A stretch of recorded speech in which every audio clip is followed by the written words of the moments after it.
All right, you ready? Yeah, don't say anything. Is it live? Don't say anything John wouldn't say. Yeah, I guess so. All right, everybody, welcome to the Making with Purpose podcast. John and Mark here in the Flow Studios, coming at you today, and we're excited about this one. This podcast is going to be all about branding, and we're excited to go step by step with an awesome worksheet that we have available for you guys, and I'm excited. What about you, John? I'm quite excited Not as as well. excited? No, I think I'm excited. I'm excited that we're back to live because I can't do the structured stuff. I need a little chaos. So I'm quite excited actually, and I'm excited that we're doing a podcast workshop. Whatever we just came up with This that is our 15 first podcast workshop. workshop. That's right. Absolutely. We're excited about that. And so, for those of you that haven't heard about the podcast workshop, it's going to be an awesome worksheet that you guys have access to. And to get the worksheet, it's completely free. We're dropping completely free knowledge to you guys. And you can get this worksheet by simply DM us the word branding to the MakerFlow Instagram or the MakerFlow Facebook page. Just go on there, message us the word branding, and just message that word only. Don't put anything else in there, and put BRANDING. And we're going to give you this worksheet to download for free. And this is what we're going to be working on today. So what I recommend is print this out, save it on your computer, and you can simply rewatch this podcast and go through it at your own pace, step by step. And you can refer to this time to time, once, twice a year, and keep pivoting and looking at your branding. Yeah, absolutely. And keep in mind, you can reprint these. So I was actually talking to Mark. The reason I love this worksheet is because we feel like there's so many podcasts out there. And I was just talking to Moose about it. He watches a lot of Ben Mala. And I'm like, how many properties have you bought in the last 5 years? And I was just joking with him. We were laughing about it. And it kind of hit me like there's so many podcasts. There's so much knowledge out there. But we feel like we watch all these things, but there's nothing actionable. You don't know where to start, right? And so with that in mind, Mark and I created this worksheet. And the coolest thing about this worksheet, if you go on like page 1, for example, you guys are going to see that there's a table, there's some words. So let's kind of go over what this is all about. What do you think? Yeah, let's look at the part 1 page real quick. I just want to break down the template so you guys understand where to look at, where you're going to be filling out the blanks, and what this is all about. So on the left side of your page, this is going to be the parts that you guys are actually filling in, right? Fill in the blank worksheet that we have for you. On the right side of the page, this is the MakerFlow examples that come right out of John and I's mouths ourselves. This is exactly what we are doing, the struggles we've had, examples from us at MakerFlow. And then at the very bottom of the worksheet on each part, you're going to see the MakerFlow lessons learned. So this is just going to be a quick takeaway about this section and what we've learned about that part of the branding. Yeah. So to kind of dissect that a little bit further, the left side on your worksheet is for you. You can either do it as we're talking and as we're kind of going through the worksheet. So it's totally up to you. The right side is, like Mark said, that's real. This is real branding that we do, at MakerFlow. And then the bottom part, let me reiterate that one a little bit. So the bottom part is actually very important because I feel like when it comes to branding, you might be talking to other folks. Folks might be talking to their friends, and they might say like, "What's a brand voice?" That's not important. Yeah. What's the point of colors? Like, I can have 14 colors in my branding. I can do whatever I want, right? And you might think like there's a lot of freedom in there, but there's a reason why branding is there. There's a reason why there's structure. And so that bottom part, actually, we're trying to let you guys know why it's important. And that's why we added that. It's like, why would you do that? Why is it important? Maybe there was a mistake we made and we wrote something down there. And guys, this is the first time we're doing this. So what I really want is for us to do this worksheet. What we really want, let me rephrase that. What we really want is for you guys to fill out the worksheet, whether it's during the live or after the live. What we really want is feedback from you guys if you guys like this format. Okay, that's really important to us because we want to keep doing this if it's helpful. But lastly, what I really want is how many people use this worksheet and went and actioned things and made changes to their business. Because Mark and I, we want to really, one of the things in here is that Mark and I's goal in running MakerFlow is to have and to help over 10,000 businesses succeed. Yeah. Right. And the only we're not going to do that overnight, right? It takes time.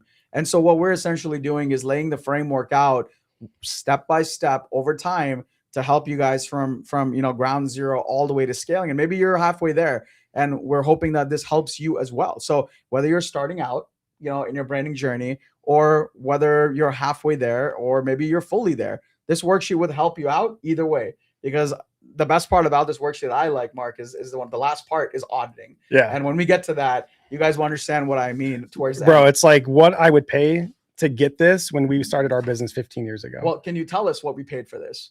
We went to college and we paid a lot of money. No, but we hired a consultant to do our branding, to understand our business. Do you remember how much we paid? It was six figures. It was, and it wasn't low six figures. Yeah. I still remember that bill. Yeah. We paid $180,000. $180,000. And we've just condensed that learning. And this is the new logo we got out of it. Totally worth it. Yeah. So, we have a lot of mistakes. We have a lot of ups. We have a lot of downs. And, we just don't want you to spend $180,000, for all. Was it worth it though? I think so. Well, I mean, me and you have 15 years of experience. I mean, starting businesses out of our garage. We've been through that rut. We go to trade shows, we go to conferences, we pay massive amounts of money for knowledge and ebooks, and we're constantly learning, right? That's right. And that's one of the takeaways I have for anybody watching this, is to always be learning, always be achieving to find out more about the industry and just be on top of your game. And that's something that we're always doing. So we're dropping some knowledge today that's absolutely free. And you said you wanted to help 10,000 businesses. That's MakerFlow's goal. And we've had hundreds of people already DM us today for the worksheet. That's so right. I think we're off to a good start. Hundreds of people have already DM'd us, and we encourage you to fill this out with us, and let's do it. Yeah. And last thing before we get started, if you do have questions, I know we've been emailing, we're doing a lot of things, letting you guys know, drop them in the chat. We have Sam, Danny, and Layla, all of them here, and they're moderating. We're going to do the best to get 2 questions, but please do not feel offended if we don't get to all of them, because there are 7 parts. And, we want to make sure that we're not like Mark and I would love to be here for 8 hours, but I'm pretty sure Sam's going to get up and leave by 6. So in about 2 hours. So we want to make sure that we are cognizant of that. And people on the East Coast, it's 7 p.m. We don't want to take too long. Yeah. So we're going to do the best we can to answer questions. If there are any further questions, feel free to shoot them over to sales@makerflow.com, and we'll do the best to get back to you on it. We don't want you to feel like we left you hanging, but the worksheet is pretty kind of directed. So we should be able to get through the worksheet yourself. Yeah.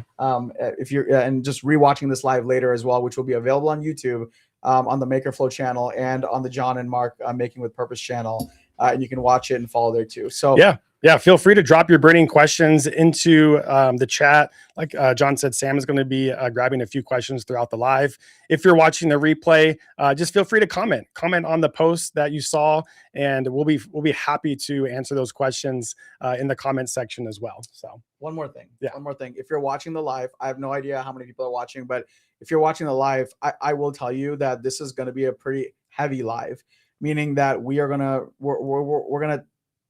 be honest. We're going to tell you the truth. We're going to be dropping dollars. We're going to be dropping, our problems, our issues. If you feel there's anyone this live can help right now, please share the live. I don't even care if you just DM your best friend, but just share the live, because this and branding has helped us get out of a rut that we went into a year ago, and it changed the course of MakerFlow. So this has been integral. MakerFlow's pivoting and branding has been integral. So, take the time, to send it to somebody. And I don't care if you have 1 follower or 1 billion followers, but just send it to somebody that you feel it could help. So with further ado, let's get started. Let's do it. Let's help everyone build a brand that people will actually remember, and let's dive into it. Let's go. I mean, most people, when they hear about branding, what do they think about? Logos, colors, and fonts, which we're going to get into it. But what else does that mean? Well, that's kind of the front end, right? That's like you putting on a cute dress, and that's kind of what you see, that's right? Going to the clothing store. Right. But there's so much more to it. There's voice, your brand voice, your brand values. Yeah. There's just so much more to it, which we're going to get into sort of these parts of it. But I think one of the big ones is obviously, which is our part one, which Yeah. is your purpose. Yeah. And I think your purpose, just like anything else in your business, it plays a massive part in building your brand. Because if you don't have a purpose, your brand is almost flying to nowhere or driving to nowhere. Yeah. Right. If there's no purpose, you have no idea what your brand is about, why you're running the business, what are you doing? So, so Marc, as far as Makerflow goes, like we did this worksheet together, Yeah. right? So let's talk about the first question we have. So, why did we get into business? Well, I think the quick answer that everyone's going to answer is, well, to make money. Yes. Well, yes, but that cannot be your answer on the worksheet. We all better be here to make money, right? Right. That is a default answer. Correct. Like we should have put that up Yeah, here. you cannot put make money. Yeah. Like that's default. Yeah, you're cheating on that, you know? Like we are looking for you to dive deeper into your soul and really answer the question, like, why did I get into this? What was that little tick in my tummy that was like, let's go? Yeah. This is exciting. You know, something excites you to start a business. Yeah. We want you guys to go back and think about that, you know? And when we started Makerflow, it was that light bulb moment that was like, oh my God, people are struggling to find quality products, innovative products that are not easily accessible. And that was the biggest problem we were trying to solve. Yeah. And that was like the light bulb moment of why we started Makerflow. And we wanted to help businesses get their hands on those products. Yeah. Right. Yeah. Yeah. I mean, that's the short of it. And but there's a little bit of backstory, because one thing I think when something like this happens and someone new that's watching, or maybe even someone that's been running their business for a while, I feel like they might just look at this and be like, wow, they just got the answer. How did that happen? But time out, because you know, that answer comes from multiple failures, right? We had our first business, Backup Souls. Yeah. We had no purpose. We had no business being in that business, right? We were literally selling women's shoes, and we were trying to sell them to women who weren't buying them because it was a male. I mean, it was a royal mess, right? And there was absolutely no purpose except we wanted to start a business to make money. Yeah. Right. That's right. We just wanted to make money. We just wanted to make money. We were 21 at the time. Yeah. Right. And we were just like, we want to make money. And that was our purpose. We're like, women spend money on shoes. I think we can make money with this. Yeah. And we were doing random things. We were doing whatever we could to kind of make a buck.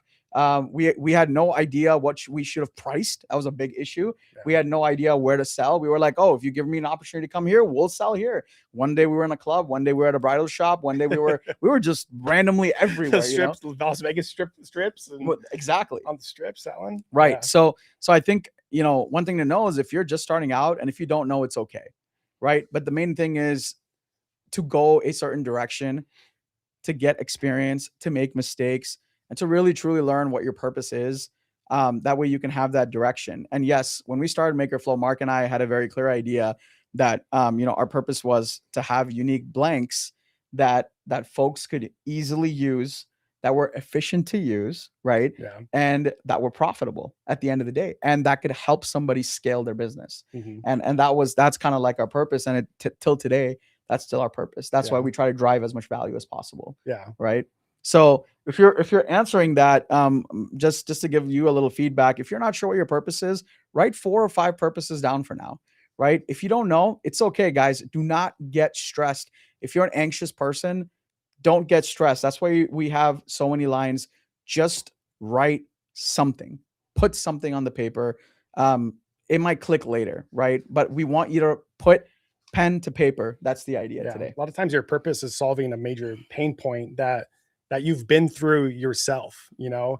And I think that's how we evolved into Makerflow, is we ourselves, we were looking for different blanks out there in the industry. Mm-hmm. And so that was, you know, why we started it. And so let's think about what problem were you trying to solve when you started your business? That's really where you can kind of pull that reason out of, is pinpointing that. So if you were, you know, starting a customization business, I think there's a lot of people today that are starting so many customization businesses. You know, the machines are so much more accessible. Yeah. Blanks are so much more accessible. Going direct to China is so much more accessible. I think one word that's been thrown around so heavily lately has been saturation. Yeah. Right. So do you think, how important is it for someone starting in this industry today to actually lead their business, okay, with first understanding their purpose? Yeah, that's super important, because anyone can buy a product, But the reason why somebody might buy a product from you versus your competition is because of your why, and why you're selling that product makes a huge difference in a customer deciding, okay, do I drink Monster or I drink Red Bull? Well, I think I connect with the Red Bull a little bit more because of the lifestyle they present of, dirt biking, and gives you wings and you can fly and you can do anything with that energy. So depending on who they connect with might determine their decision. Yeah. Yeah. And that's exactly it. You could always find a cheaper energy drink, right? Yeah.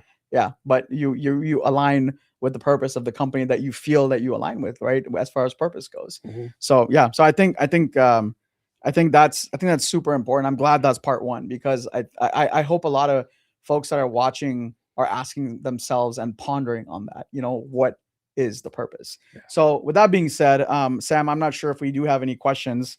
But before we move to part two, I would love to open the floor up a little bit. The only questions you guys have so far are they're asking us, how do I get that worksheet? All right. So to reiterate on how to get the worksheet, guys, you can DM us on MakerFlow Instagram or on Facebook page. Just DM us the word branding, and we will send you the free PDF right to you on your inbox. You can download it. We recommend to print it out so you can handwrite on it, scratch things out, start over again, and just download it to your computer and save it there so you can print it out anytime you want. Yeah, absolutely. So I do actually like this takeaway on the bottom of this page a little bit. I see a lot of makers making this mistake. When they're naming their businesses, they there's the thing about attacking a niche, but using that and over niching your business name is a bit of a problem, right? Yeah. And that's kind of what we found out when we were originally named MakerFlow Crafts. You're right. Right. So I see a lot of folks that will name their business and it's called, Joanna's engraving shop, or, John's print color shop, or something like that. Right. So can you talk about why that, leads to a problem later on, especially when you want to scale? Well, I recommend staying away from your personal name, because if you put your personal name in there, you have no exit of selling that business ever, typically, unless you're like some super famous person that can get an exit off their name. Don't put like your location in there, because what if you move? What if you want to move somewhere else in the world and now you're Phoenix engraving? Like, yeah, it might be great for SEO when you're in Phoenix, but then you move to Florida and you're like, ah, crap, you're never gonna show up. I gotta change my whole business name. And then just, I wouldn't necessarily, don't put your exact customization method in your name. Don't try to stay away from putting engraving or UV printing in your name, because that really pigeonholes you to only doing that. And that's only what people will know you for. Well, then how do you expand into other things and other services? And like, it's just John's Engraving Phoenix, and it's like, you're stuck with that. Yeah. So don't pigeonhole yourself into those three traps that I like to call. Yeah. And it's not even you're stuck with that. If a potential customer or client knows that they want, like, let's say if they know I want UV printing and you do it and your business name is engraving, they might just look at that like, oh, they only do engraving. So and then you do offer UV printing. Exactly. Like, do they really know how to do UV printing, or like, they just don't know? They're probably like half-assed it because their name it's not in their name, Yeah. So I would highly recommend staying away from that and not making that mistake. So we had MakerFlow Crafts, and then the envision when we did that was MakerFlow. We wanted to change it to like different subtitles, right? Yeah. MakerFlow tumblers and the MakerFlow, whatever. But that was even more branding that we needed to do. And so we just simply simplified it and just removed the crafts, and it's just MakerFlow. Yeah. Do you know the story of we were in the back of we were at Peppermill in Vegas. Yeah. And that's where we kind of came up with the branding for MakerFlow. Yes. And for those of you that have not been to Peppermill in Las Vegas, Shout right out. off the strip, shout out to Peppermill. It's an old school gangster retro diner. Amazing breakfast, the best coffee, Colombian coffee in the world. That is John and I's spot. We must go there when we go to Vegas. Highly recommend it. But that's where it all started. Keep going. Yeah. And the name MakerFlow, if anyone's wondering, and how we came up with it, was when Mark and I had the engraving shop and we were working. Mark and I used to basically start at like 8-9 in the morning and end at like 8 p.m. And we actually like never ate anything. And MakerFlow actually is the flow state that you get in when you're making. And And because we got into that flow state, like you're designing, you're packaging, and you're engraving, and everything is just moving so smoothly, that's what maker flow, and that's where it comes from, is that maker flow state. And the only reason we dropped the W is because I think we watched a lot of the Social Network, and he wanted to drop the in the Facebook, and we're like, you know what, we're gonna drop the W in flow. We're gonna make it cool, right? Yeah, we gotta make it cool. So, and the W just didn't look good when I drew it out. So No. this looks cooler. Flow So, with no W. yeah, flow with no W. People get the email wrong all the time. That is true. Yeah, but we do own the domain, so we do thought that through. See, that's branding. We own the domain. So if you happen to type in makerflow.com with a W, we got you. Yeah, you come straight to Maker Flow without a W. But it was like, you know, when you try to come up with a name, it's like there's always that moment when you say the name and it's like, that's it. Yeah. That is freaking it, you know? And when that's you true. said Maker Flow and you're like sketching it out on that napkin at Peppermill, we're like, dude, that's it. Yeah, that feeling definitely came. Yeah. I remember that. And honestly, we still get nostalgic about it. Like I was looking at when we were doing the live on Tuesday, and I literally saw it like on the screen.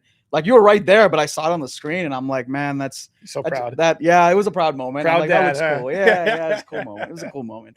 So, anyways, just to finish off part one, I mean, it is the foundation. I do want to go over the other two questions on the worksheet, if you don't mind, John. Yeah. The next one, the second question was, you know, what do you want to be known for? And answering that. And I think this question really, to put it in other words, is what do people say about your business, or what do you want them to say about your business when you're not in the room? Yeah. What do people say when your back is turned? And that's what you really want to drive home of what you want to be known for. Yeah. Yeah, that's a great point. And I think we've had a lot of proud moments, you know, you and I have lately.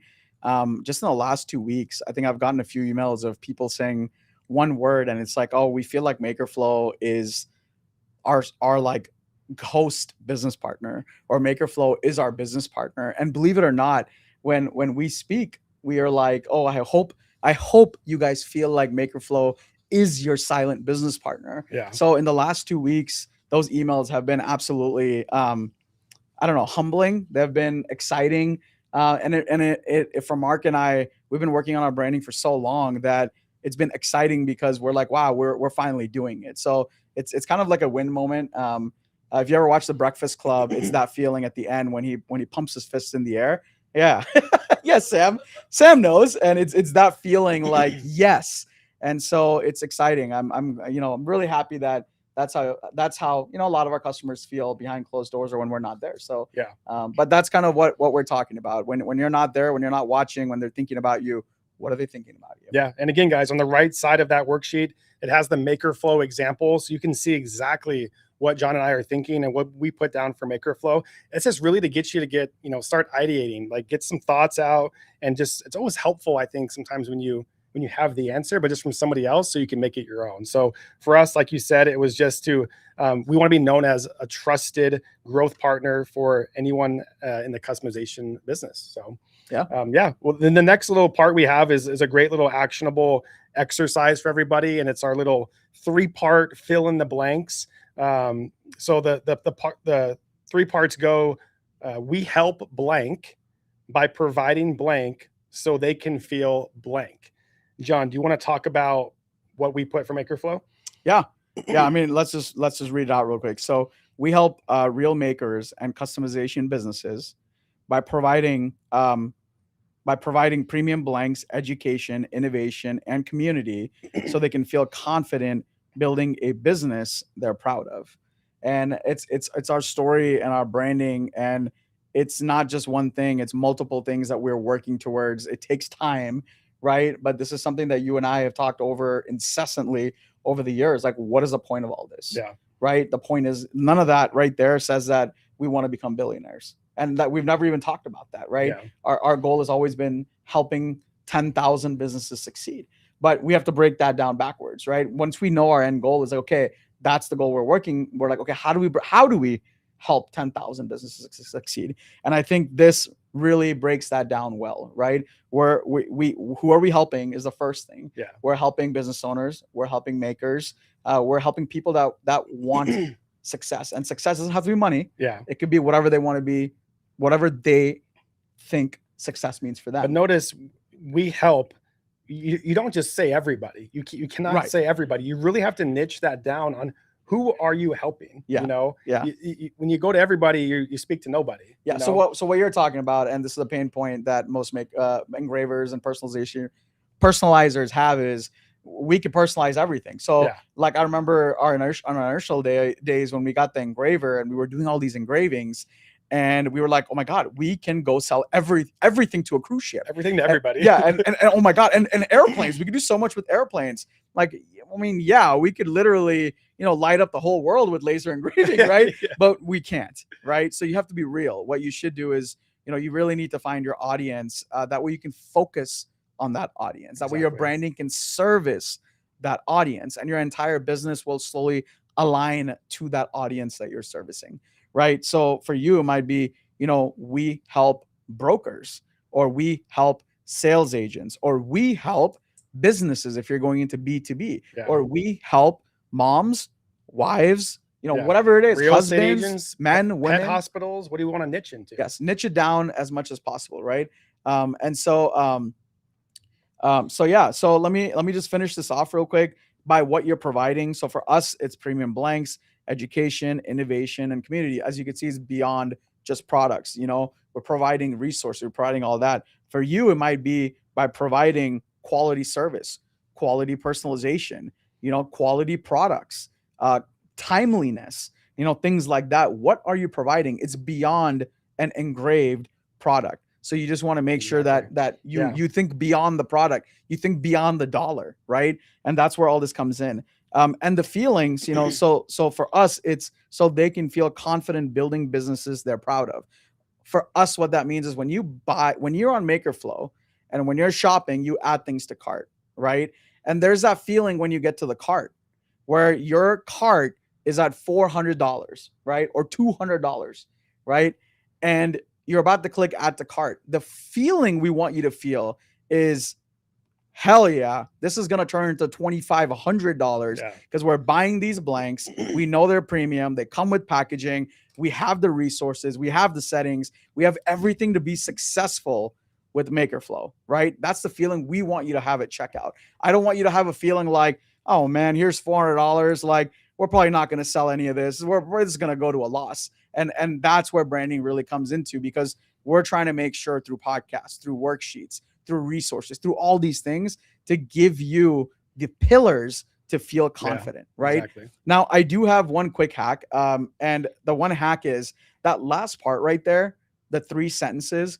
If I were you, I would type those out, right? And I would print it really big on a 11 by 8.5, 8.5 by 11, but horizontal, and slap it in your shop as a reminder to yourself that this is your purpose.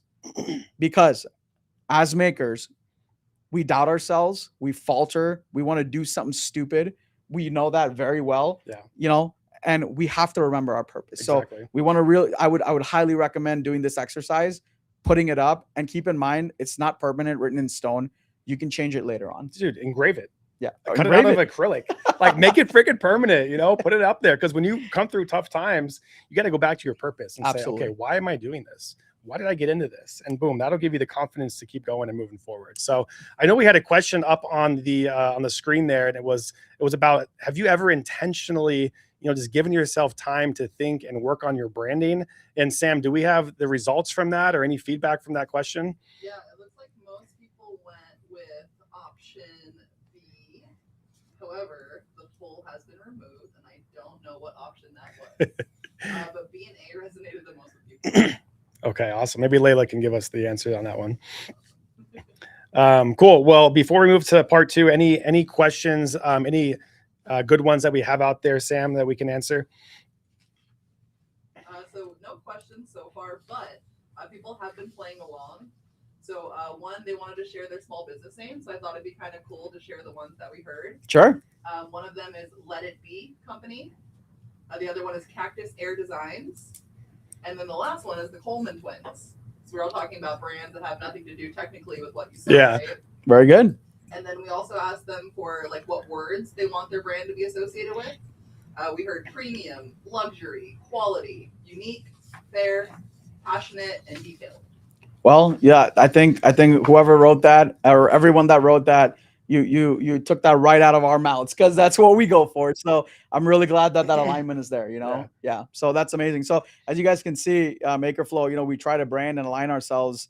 And if that's what you guys are saying, we're aligning with that. And that's where branding comes in, is when we're all aligning and succeeding together. So is that it? Is that's the whole podcast? You're done. Are we done? Perfect. We didn't need 6 other parts. This foundation, man. All right, let's Find go your to purpose. let's go to part 2. Let's keep Hey, going. This is the Making with Purpose podcast. That is true. You know, so it's all purposeful. That is true. That is true. Part 2, guys, flip the page. And this one is talking about the ideal customer. So we've got our purpose. And then, like we kind of talked about, is really finding your niche and who you're going after. Who are you serving? What problems are you solving for who? And finding your ideal customer. Because like you said, you know, when you have an engraving machine or a UV printer, or you're doing sublimation, you can really service just about anybody. But you go too wide, you end up serving nobody. So really find your niche. And let's talk about the ideal customer that you're looking for. And again, on the left-hand side, guys, you can jot your notes down and describe your ideal customer. You know, this can be as basic as like the age group you're going after, the types of interests these people have. Like maybe you want to target moms who love dogs because they love their dogs more than their kids, you know, like maybe you want to go that niche down, you know, and like, I want to service moms who love their dogs, you know, and what goals do those people have that you're servicing, and what pain points do they have, and what problems do they have? What do they value in life? And really start defining these things. So John, do you want to kind of talk about the other side of the worksheet and the MakerFlow example? Yeah. So let me talk about what initially happened and then why this is important, right? So when we were MakerFlow Crafts, this is coming from part 1, right at the bottom. When we were MakerFlow Crafts, you know, we started as a company that was providing craft products, right? And for the longest time, we thought we knew what that meant. We thought when we said MakerFlow Crafts, it was a maker. In our mind, when we came up with it, we're like, oh, it's a maker. But then it's split off. A crafter and a maker ended up being 2 different things.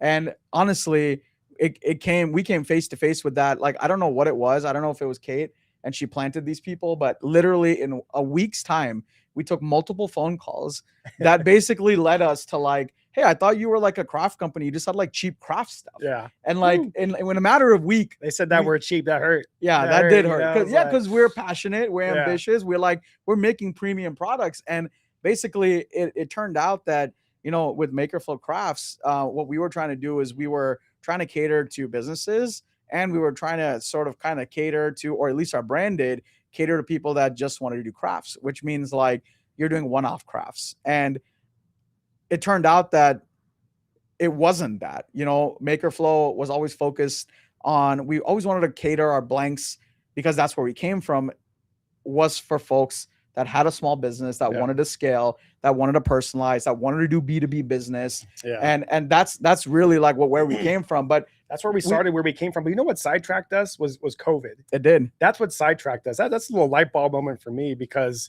everyone was stuck at home, and here we are, like just supporting craft supplies to them to stay busy at home. Yeah. And we got totally sidetracked from what our purpose really was to service businesses. Yeah. And we had to revert back and go back to our purpose. Yeah. We basically, what I like to say is like, instead of us running our company, the market was running us. Yeah. Right. And when the market left, when everyone went back to work, there was no company. Yeah. Yeah. That hurt. Right. Yeah. And that hurt. So we learned that lesson early on, is like, no, we have to be in control of what we're doing. Right. And this is where branding really comes into play. And that's a major reason why we took crafts away, was because we can't cater to everybody.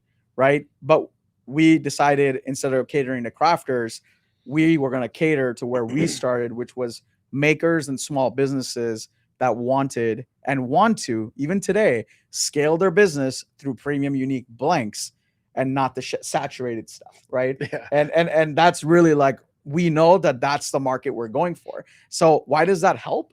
Because believe it or not, in the last 2 weeks, Mark and I have been on with attorneys, and we have applied for over 6 patents. Oh yeah. On 6 unique patents that are going to change the game. And if you were watching us on Instagram, we just bought a super expensive URL, which we would have never done before, for something that is like the industry has never seen before, right? Yeah. And that's a whole new different thing. And the only reason all that happens is because we focused on one thing, which is who our ideal customer is. Because all these things we're doing, a crafter would probably not care about. Yeah. right? And we would falter. So this is why this ideal customer is so important. So I mean, that's kind of why, that's what our story is. And obviously we cater that customer in multiple different, you want to call it crafts, you can, but multiple methods of customization, UV printing, sublimation, Yeah. laser engraving, and we're DTF, DTF. exactly. Yeah. And so we're doing our best to cater in all those industries, but we know the ideal customer, which is again a small business that wants to scale their business, or even a scaled business that wants to scale further or get more unique products of Maker Flow's quality, Yeah. And get away from the saturated market. Yeah. Yeah. My takeaway from this section is really there's so many people out there, right? And the goal isn't to attract everybody to your business. It's really to attract the right people to your business.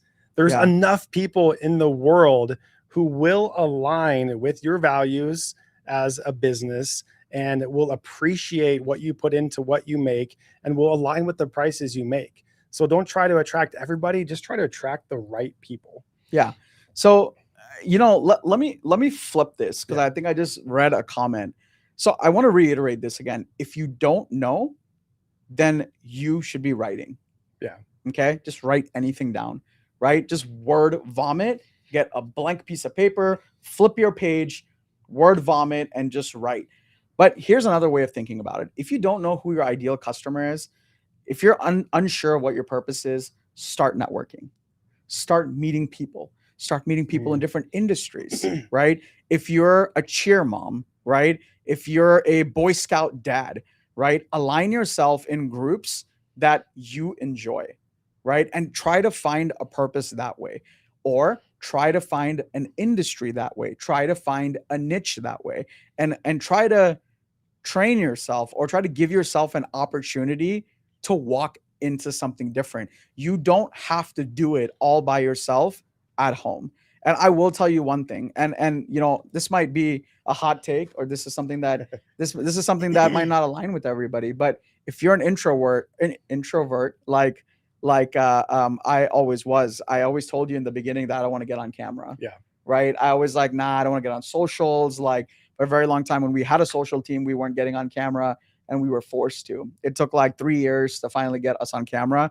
If you're an introvert, I would highly recommend to force yourself out and slowly start mingling and networking. If you're not sure, talk to others. There's more people like you out there that are struggling with this. And the more you go out there and the more you talk, the more you mingle, the more you will understand. And it might give you that direction that you need. Absolutely. Yeah. I mean, even if it sounds silly, like you're describing your customer and you're not sure, it sounds silly. Even my example of a mom who loves dogs more than her kids. Yeah. I'm very passionate about dogs, You right? are. So I value this ideal customer, and that's how I got into it, because I love dogs, let's say, And so if I'm trying to define my ideal customer, well, the age, well, it's got to be a mom, right? So we're thinking 25 to whatever, 50 is my age. The interest, loves dogs, Yeah. is the interest. The goals is the goal of someone like that is they want to show off their dogs more than their kids, Yeah. and maybe there's a mix of both, kids and dogs showing off. So that's their goal, is to just, they're proud of what they have. Right. And so really finding what problems they have in life and what they value, and try to get a product that solves that problem. Yeah. Yeah. And to build on that, like, now that you know what your passion is, now you know who your ideal customer is, we can start building that up more. If you tell me that, the first thing I would do is target mobile groomers, because they're going to charge a premium. Yeah. I would target hotels and day spas for pets, Pet because friendly. Yeah. because that's the customer that can afford it. Yeah. So all of a sudden, because you came up with even a tiny bit purpose that you thought that it's not big enough, a very niche one. Yeah. And look, we just found out like 3 or 4 things that we can target. Yeah. As a business, you don't have to target the dog mom on a cruise. You don't have to target the dog mom doing paddle boating out in Hawaii. Yeah. No, there's enough business locally. It's just understanding what you love. It's understanding what gives you purpose, what gives you fulfillment, and what will help you reach your goal of being successful. It will slowly come to you, right? And I think that's the important part about knowing your purpose and then identifying your customer. So as you guys can see, this is all step by step, and it'll all start connecting. Yeah. The next question on the worksheet, guys, is what problems are your customers trying to solve? So when we look at the examples of, we mentioned, real estate agents or brokers, what problem are they really trying to solve? Well, one, their time is valuable, Yeah. right? So that time is a problem of theirs that you can help solve, Yeah. right? And of course, in that kind of industry, they want to be unique. They want to stand out. They have to network person to person. So they want items that are unique. Yeah. And so you're trying to save them time, provide them unique products. Maybe you hand deliver things. Maybe your production speed is so fast they can tell you last minute. And that's part of the problems you're trying to solve. For us at MakerFlow, it was just, our customers really struggled with the confidence in starting businesses and selling the products, and how do they sell them? How much do they sell them for? And who do they sell them to? Well, that's the problem that we found out our customers needed help solving. And so now we've building tools around that to help them solve those problems. So think in that kind of mindset. Absolutely. Like providing laser settings. Yeah. Like providing MSRP pricing on our PDP pages. Yep. And various other things that we're going to be launching. But in your guys' case, understanding that if you're providing to a realtor, understand that the reason they're giving that gift is because lead gen costs for realtors are extremely high, getting a lead. Mm-hmm. So when they give a premium gift, when they give a permanent premium gift, it makes that impact to potentially get premium referrals out of that gift. And when you sell to that, it becomes easier for you to talk to that agent and convert them. So this is why it is so important that you really understand the problem you're trying to solve for the customer you're trying to go for. Yeah. Well, let's wrap this up. I'll give Sam a minute to look at any questions you guys had regarding ideal customer. At the bottom of the worksheet, we've got our MakerFlow lesson learned, and really just talks about not everyone is your customer. Correct. Right? We're looking for businesses to work with here at MakerFlow. And so strong brands that attract the right people instead of trying to please everybody. Those 100%. those are strong brands. Absolutely. Attract the right people. Don't worry about pleasing everybody, because you never will. So you never will. Trust me. You never will. Sam, questions? Any good ones you'd like to ask? Yes, for one, we got a few more names.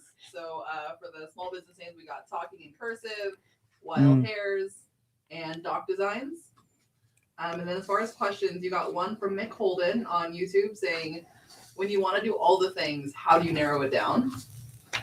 And then you also got one from Gene Pendergraphs, actually on YouTube. What's up, Pops? What do you think about using a chalkboard to list out goal setting for the week ahead? Oh yeah, chalkboard. For us, it was a ping pong table and a whiteboard. That's what it was for John and I, because we just, that motion of playing ping pong was just soothing to us, and it was like coming up with ideas. And we had a whiteboard on the wall, and we would just play ping pong, and we would just try to volley back and forth to see how many times we could volley and talk business. And we just kept writing ideas. Yep, that's a good one. Put it up on the board. So yeah, if you've got a chalkboard or whiteboard, if you don't have one, definitely recommend getting one of those for your task chart. The other question was, the gentleman asked, if you have so many ideas, how do you kind of define which one to go after? What would you say to that one? Yeah, I would say go to part one, go to part two, find a niche. Understand who you're servicing. It doesn't have to be like one ideal customer. Maybe if you're so scattered, write down 2 or 3, but you have to write things down. You can't, like, our problem is we keep it in our brain. That's why it seems like you're all over the place, because you allow yourself to go all over the place. This is why I'm saying you got to put pen to paper. It's super important. Go through part 1, go through part 2, go through part 3, and cancel out things that you're like, okay, you know what? I'm just in over my head. If I were you, I would literally find my purpose and have 2 ideal customers. I'll give you 2. Just get 2 ideal customers and finish this worksheet. And one of the most powerful things you're going to learn in this, as you're doing business, is telling yourself no and customers no is one of the hardest things to do. And you have to be courageous and tell yourself no and tell your customers, no. And it'll help you get more focused. For me, it's about what you're more passionate about. That's what it really comes down to for me, because if you're not passionate about it, your customer is going to see right through you, and they're going to know you're fake. So really kind of look at what you're passionate about. I'm passionate about dogs and sports, so I need to develop products and designs that align with that. And I love kids in schools, like I want to service kids at schools and their sports teams, right? I'm passionate about that because the more you're passionate about it, the more you're going to know about it, and the more that's going to come through to your customer when you know what you're talking about. Yeah. Otherwise, they're going to see right through that BS and go buy from somebody else. Yeah. No, So absolutely. let's go. Let's go. Guys, again, reminder, if you need the worksheet, DM us the word branding on Instagram, on Facebook, just the word branding, nothing else. We'll send you the PDF for free. Just DM us that word and we'll get that over to you. Print it out, use it, rewatch this podcast, take your time, pause and go as you please. So let's get into part 3 on the worksheet, guys. This one is all about branding, personality, and voice. So this is a big one. It's a little bit more in depth and really it's kind of thinking about if your business was a person, how would they walk? How would they talk? How do they act? How do they respond to customers? What's the voice that you use in your business? Do you reply with emojis? Are you funny? Are you serious? Are you a mix of both? Really defining that brand identity, that brand personality, and that brand voice is the next part. So yeah, let's get into that and talk about kind of the tone and the messaging and kind of what we do at MakerFlow. Yeah. So, I mean, the first thing, my 3 brand words, this page, I hate this page. I absolutely despise There's this so many page. words you can't pick or what? Because you You want to pick them all? Yeah. All right, Pokemon. Gotta catch Yeah, them all. dang. There's so many. This one is so difficult, but I did have like one BFO. I did have one like epiphany on this is like, if you're standing there and if you and I are talking and we go and I tell you primary market, what's the first thing that comes in your mind? Packaging and like premiumness of the bow, the black bow. Oh my God, is incredible. Something about that black bow. Yeah. And so I think that's what the brand words are all about. Think about like, if you do that quick game, like, okay, I'm going to say this. What do you think of? That's so important for branding. So like my hopes and dreams are when someone says MakerFlow, the first thing you go is, oh, premium blanks. I could sell for a boatload of money and make profit. And it's like innovative. And I know that I could do it quickly because it's supportive, right? And so like our brand words are like supportive, driven, innovative for that reason. And driven is because Mark and I just don't stop. Like we'll make something like, for example, our wood boxes, believe it or not, we have a new batch of wood boxes coming. That's the 4th time we have made improvements to it. You can't physically see it, but when you engrave it, you will this time around. And the funny thing is we're already working on improving that box. So, we already came up with an innovative way to work that wood box line that we're hoping to have in 3 to 4 months. So like, we are so driven, we will not stop innovating for you guys. So that's where those 3 brand words come in. And we're hoping that really comes through to you guys, and you guys, these 3 brand words that we've added, we hope in some way or form, you think of these things or something close to it when you just think of MakerFlow. Yeah, absolutely. So if your business were a person, like I said, how would it talk? How would it dress? What would it do?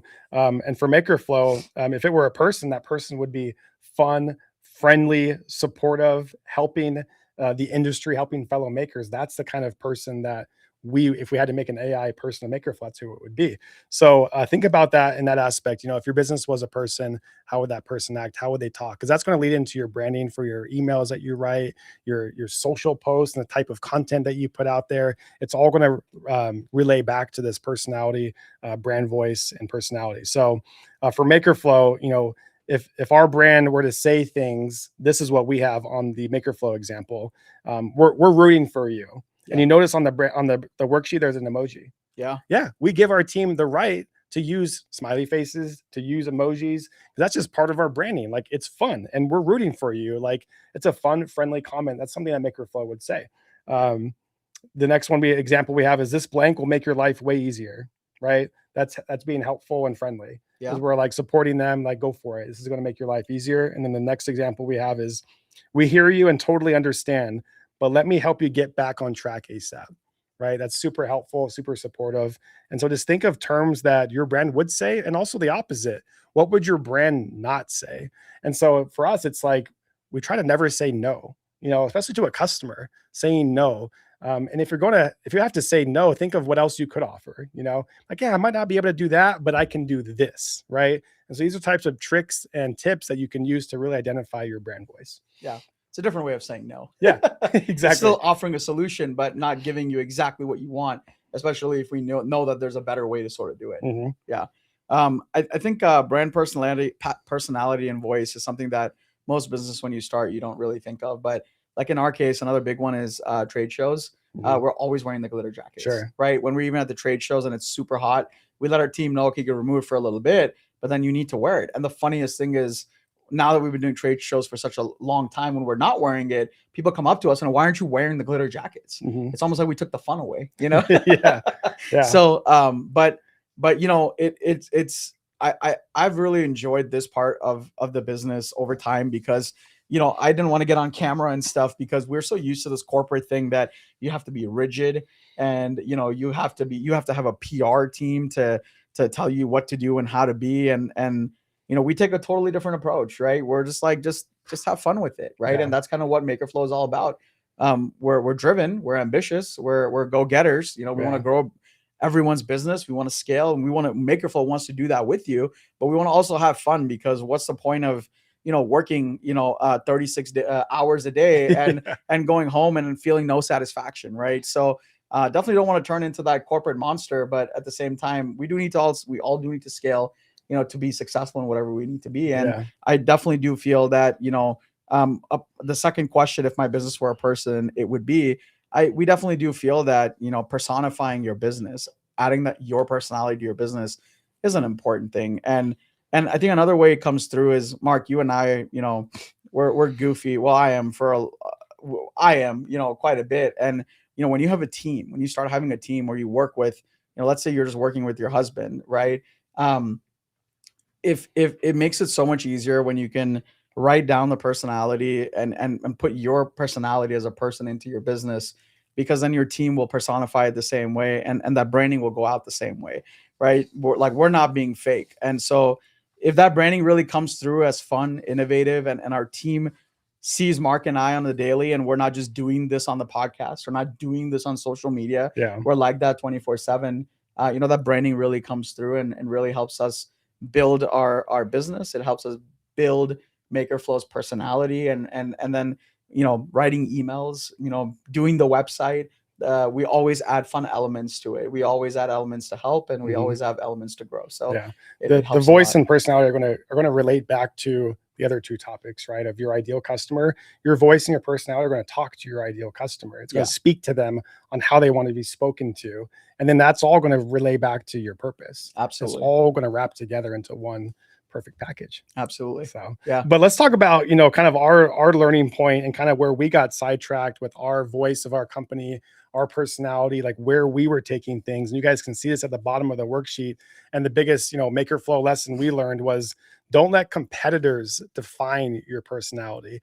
This was a huge mistake that we had made over the last few years, and really got us sidetracked, because we were just out there watching competition, listening to competition, seeing what they were doing, sometimes copying them, like, oh, that looks good, you know, and just really fell in that pit hole of copying customers. And it just totally got away from the personality that we wanted. And so that's the biggest lesson we learned. You want to dive a little bit into what really happened? Well, it's a very depressing story. It's actually quite depressing. And here's why that's so important, is because, you know, there was a time post COVID that everyone went back to work. You know, we didn't know who we were servicing. We didn't really have an identity. And the next thing that we could catch was, you know, the blanks on Amazon, they're so cheap. Temu came into the market. You know, everyone dropped their prices, and Marc and I were like, we don't have a choice. We have to drop our prices to compete. Well, it didn't make any sense, because our identity is having fun, wanting to be innovative, having our benefits. I don't know if you guys know, but, you know, at MakerFlow, you know, we do free lunches here for everyone. We have, since we were at the house. We have healthcare. We do free gym membership. We have I don't know, a 401k matching.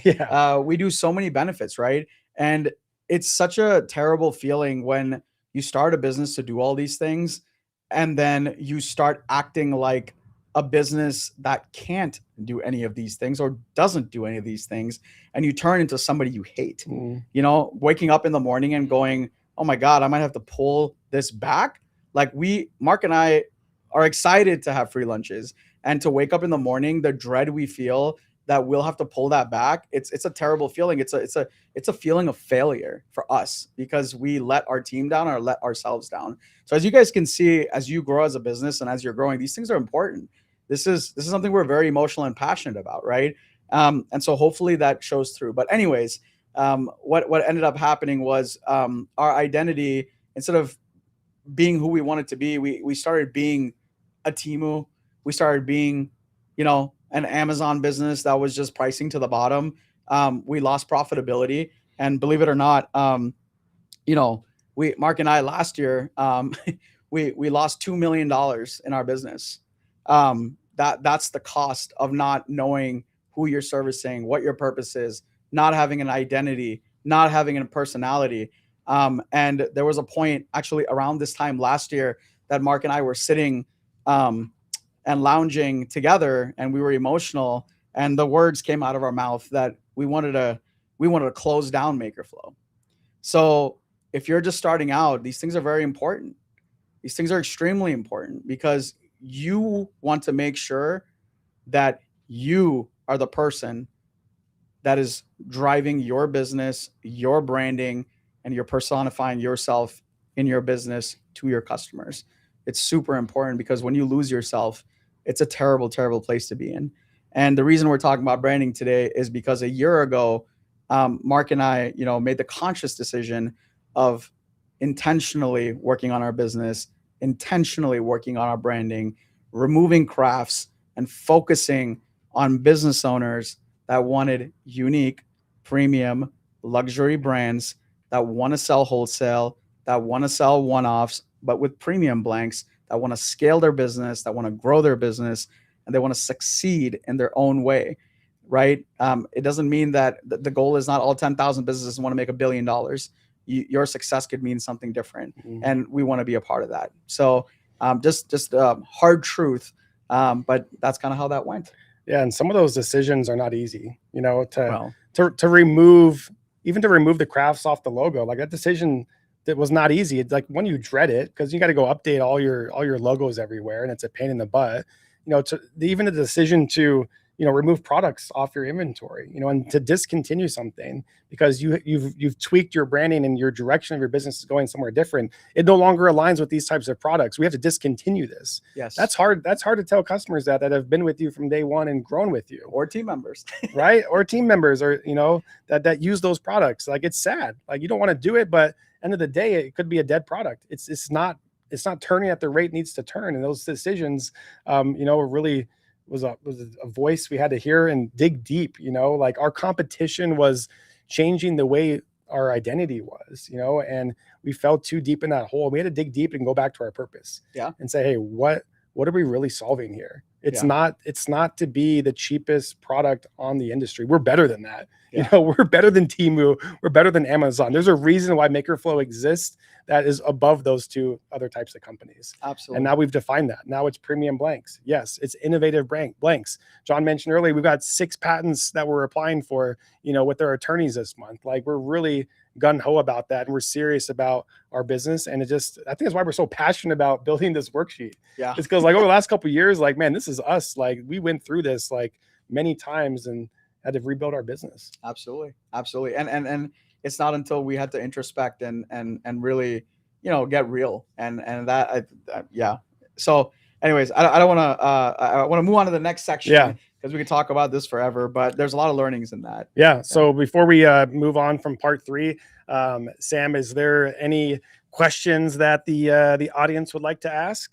So no real questions, but a lot of comments coming in. So a few of the top ones. One's from Sherry saying the energy comes through in your lives. Congratulations. I love them. I crave them. That energy is so motivating and reassuring. Thank you. Appreciate that, Sherry. And then Savita said that we intentionally show our behind the scenes and occasionally show personal tidbits like our family so that they know that their dollars are supporting our family and small business. Absolutely. And then Sheila said, I'm so glad that you guys have pushed through. I can't imagine my small business without MakerFlow. Aw, Thank you. Let's go. Awesome. Well, I appreciate the kind comments. I hope you guys are filling out the worksheet. I'd love for you guys to comment if the worksheet is helpful, or if you guys are filling it out, or if you guys see any issues, feel free to write them down in the chat, so Sam can save them and we can make improvements. We're hoping to do a lot more of these. So, but yeah, let's keep going. Let's move on to number 4. Page 4, part 4, the visual identity for building your business. And I think this is where most businesses start thinking about branding, right? It's, what are my colors going to be? What is my logo? What is my business name? But guys, just pause on that. We have it as part 4 in the worksheet. There's so many other things you need to define for your business that'll make these decisions way more easier when it comes to the actual visual identity of the logo, the colors, and all that stuff, and the fonts you're going to use. So that's what this part is about. And please don't try to do it first. Go through parts 1, 2, and 3 first before you get to this one. But this one's pretty straightforward. It is about the visual identity and really talking about, like I said, brand colors, your logo, the font type that you use. But I want to dive a little bit deeper than that, because I think it's about consistency too. So yeah, John, what do you have to say about the identity? Yeah, I mean, visual identity is huge. Visual identity, it works out in a huge way, because you could be walking through a grocery store, or you could be walking through anywhere. Yeah. And if you can have visual indicators that basically trigger a customer, like, oh, this person, and if you could live rent free in someone's head, that's insane. Yeah. Right. And this is why, like you said, consistency in your branding is so extremely important. If you do markets and if you do trade shows, I'm sure that there's like 2 or 3 people that do those booths that you remember, and you remember for a reason. Like, oh my God, I went to that booth and it was all teal. It was ridiculously teal. It was like more teal than Tiffany's teal, and that in a way is branding and visual identity. That is their market. And I'm sure you guys follow influencers, and you guys follow it. Sumida just commented. Yeah. Sumida has that, like, I don't know what that blue is. It's like a navy or a dirty navy. Like a slate blue or something. Yeah, slate blue. Yeah. That's a good way to put it. Yeah, slate navy or something like that. Cool. But she has her visual branding like that. And it's very easy to define. Whenever I see like a stylized version of that, it always reminds me of like Sumina's logo. So I think colors are obviously important. I know you have a tool here, but when we were looking for colors for MakerFlow, I mean, we went through like Lord knows how many swatches and swatch combinations until we felt like this is the definition of warmth, success, drive, ambition, fun, like just a good feeling that it gave you. I think it's important too is also just researching what colors mean to people. And like the meaning of purple could be royalty, but there could be other meanings like subconsciously that the experts have put out there that what colors really mean. So once you've defined, your identity and everything else, those colors might speak to you better than you may have thought it did or did not. Yeah. And so I have a tool that I wrote down on the worksheet. It's called coolors.co, COOLORS. It's like colors basically with an extra O in the beginning, and it's .co. This is a really cool website that you can get different types of palettes of colors. You can look at the different hex codes. You can maneuver the swatches in different orders and orientations to see how they look. You can tweak the shades. You can save them and come back to them, and then set up different swatch sets. And so I really like that website if you're really working on your brand colors, and just kind of put it up on the screen, see how it looks, get feedback from other people, and utilize that tool as much as you can. But for MakerFlow, we wanted that MakerFlow word and that branding to be everlasting, right? We never wanted it to go out of style or, look old school. So we wanted to keep it real modern. Right. MakerFlow itself, we only show it in black or white. That logo should never show in another type of color, right? We try to stick to that all the time. The logo is either in black or it's in white. It's never in anything else. And that's like our brand guideline that we've created. And all these things we're talking about with the identity are really part of your brand book, your playbook, and your brand guideline. So essentially you could put all this stuff into ChatGPT and make yourself an awesome brand guideline. And then we have secondary colors that we use, like you're talking about. And for this, we like to use an electric blue. It's kind of a bright and exciting blue that brings in excitement into the page. Sometimes it's like a light blue teal color. And then we also use the orange. We use a lot of orange. orange because I don't know, it just feels. I call it maker orange, but I know orange is in the Indian flag, so you like India orange. Well, I think I like Maker Orange because I think we have used so much like Baltic birch, and we've like You've got, cut and well, for engrave me, so much. I get orange fingers. Right? Yeah, I'm the whitest guy here. I get the I burn know. marks on your fingers. You just turn from white to orange. Right. I don't know. I love Maker Orange. That's awesome. But yeah, I think color theory is important. It does play a huge part. And I think the next thing, which is fonts, are also important. Yeah. Because I see so many people have these long brand names, and we need to simplify things. We need to make it easily legible. Your branding cannot be 14 words long. Yeah. You want to make it something that people can remember, that people can rewrite, that people can type when they get home. Like, you don't want your name to be so complicated. They're like, oh my god, what was the name? It was Lisa's engraving and UV printing color shop. Like, you want to make it super simple. Makerflow. I like the one Let It Be earlier. Yeah, Let It Be. It's cursive, or that was a cool one. Yeah, I like that one. the hair one was messy hair, or what was that one? Wild Hair. Wild hairs. Yeah. Yeah. Talking in that one's cursive. sick. Yeah. Talking Well, in cursive. but how much did we remember, right? And that's it takes 3 times at least to remember, right? The third time, like, watch, Mark will remember talking with cursive. So these are great I names. just So imagine like dope products with like handwritten engravings or handwritten, products you've put your handwriting on. That's awesome. yeah. But speaking of fonts, like, and speaking of all this stuff, guys, don't be overwhelmed by like, oh my God, I'm stuck. Like, you can change these later. And we've done that here at Makerflow too. We've changed these over time. And so sometimes this can feel so overwhelming, like, oh my God, it looks so bad. But you know what? Like, just go with something to get started. Make tweaks as you go. For us on the fonts, we used to use a font called DK Sensory. Yeah. DK Sensory was like a paintbrush, like a real thick paintbrush script type of font. And guys, Yeah, you're not supposed to. Yeah, that was out of the You're not supposed to use that anymore. Yeah. Oh my God. Danny and Sam said they still live. It's such a cool font though, right? But we've kind of transitioned out of that a little bit more in our marketing. It just kind of we didn't feel like it spoke to the business minded person as much anymore. But don't be afraid to change your fonts and everything too, because we've done it ourselves and we make tweaks to art all the time. Yeah. Well, not only that, but you have to also consider, like, if you have a long, crazy big name, one of the biggest problems we run into is when we had Makerflow Crafts, you can't like customize the crafts on a shirt, and it's not legible anyways. Yeah. So if you have a complicated brand, it's really hard to like customize merch. And that becomes like so complicated. Yeah. Doing a black and white version of something to get it to go. That's a great point. If we're talking about the actual logo, like, guys, simplify your logo. Make sure your logo looks good in a black and a white, and then you have a colored one. Make sure you might have a vertical, a horizontal and a vertical version and a square version. I see a lot of people, they put like these crazy pastel gradients and these like incredible detailed colors in their logo. Well, that's extremely hard to print. That's extremely hard to put onto shirts. You got to also have simplified versions of it. And I try to, when I recommend, and I'm talking about logos, try to stay away from some of those crazy detailed colors and gradients. Absolutely. And I think one of the biggest things I saw during COVID was a lot of folks were like, there were these artists that were making these colorful cartoon characters with these colored things, and everyone decided they wanted to have that logo. Well, eventually what happened was, in the industry, everyone logos ended up looking the same. It was just a little different variation of a cartoon, right? The same guy in Fiverr, huh? Yeah. I think it was the guy caught on. He's like, everyone wants this, and everyone has the same logo, Yeah. There was nothing differentiating the branding from one to the other, and you want to really stay away from that, right? You want to really like make it your own. I honestly love, again, I'm bringing Sumida up. I love the HB that they did. I don't know why it sticks with me, but they made this HB variation of their logo, and it's brilliant. It's easy. It's simple. It's so recognizable for me. And honestly, I just call them Homebound. If there's one recommendation, just call the business Homebound. I think it's Homebound something decor. I'm not custom decor. Oh, that makes sense.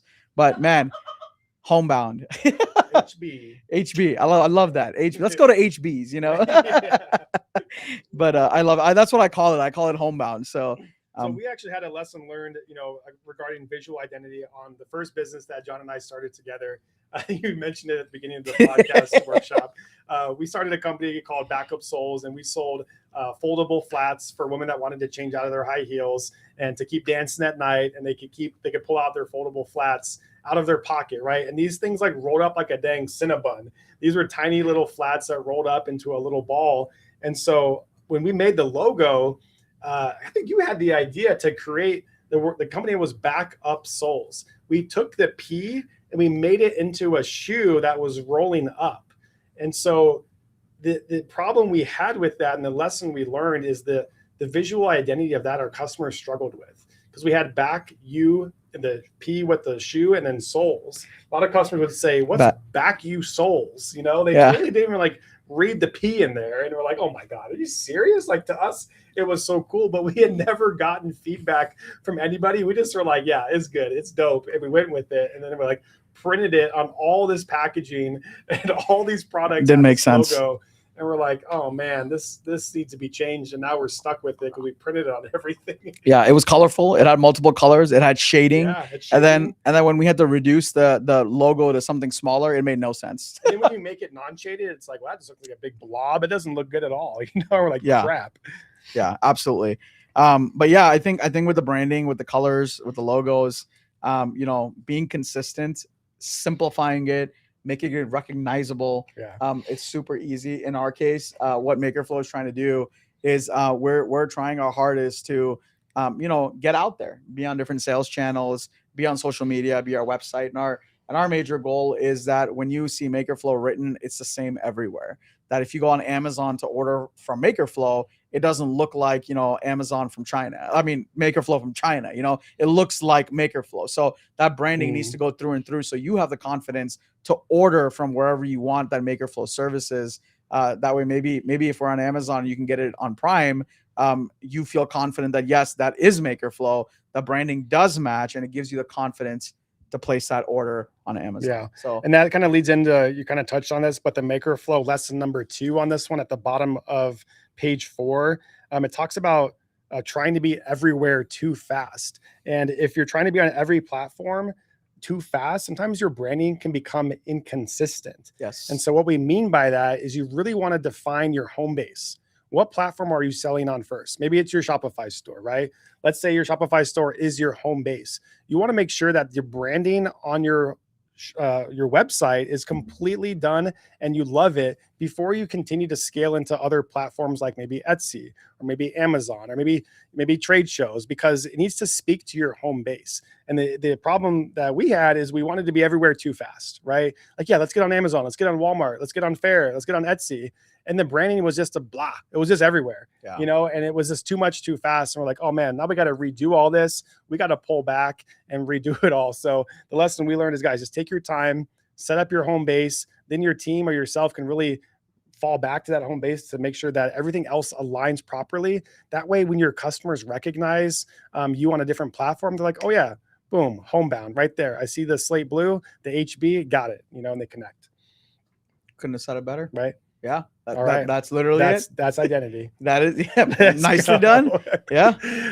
Well, before we flip to the next one, Sam, is there any burning questions out there that the viewers have for us that we can answer? I have quite a few this time. All right. Okay, so we're gonna just run through them. First, Sheila wants to know why you don't have purple in the leatherette, because purple is her brand color and she needs it. Hey, great suggestion, and we appreciate that. And we are listening to feedback, and who knows, maybe there will be a purple. We got some purple behind us. Is that purple or pink? Only on Mark's side. Oh, yeah, my side. Okay, and then the Coleman twins, so that they're trying to make sure everything we do now on social media is elevated boutique meets modern customization. We had to switch and make sure our social media matched our brand aesthetic. There you go. Nice. Alexis, from you might know her. She's wondering how you guys both have your own microphone and why you're not just using one earbud. Earbud. We're just a little more professional than Alexis is, And then Mindy said, possibly controversial, but I use Claude to help me choose colors and fonts. Oh no! Think about that. Absolutely. We use LLMs like every day. Yeah. Yeah. But just make sure, like, whatever it spits out, that whatever it spits out, that you're intentionally using that and it's servicing your branding. So even if Claude spits it out, it's okay, but just make sure that it aligns with your branding and that you're making the final decision that yes, that makes sense. And that's what I'm going to use. Yeah. I mean, me and you have each other to bounce off of, right? You know, we Yeah. can talk to each other. So if you're a solopreneur, then just, yeah, talk to Claude, talk to your Chat GPT. Lately, John's been talking a lot to his Chat GPT. It's kind of getting me upset, guys. So you got to start talking to me more often, man. We sit right next to each other. Yeah, well, we have been for the last hour and a half. You know, all I hear is like, oh my God, it's a great idea, Chat GPT. I'm like, hey, 6 patents, all right? And then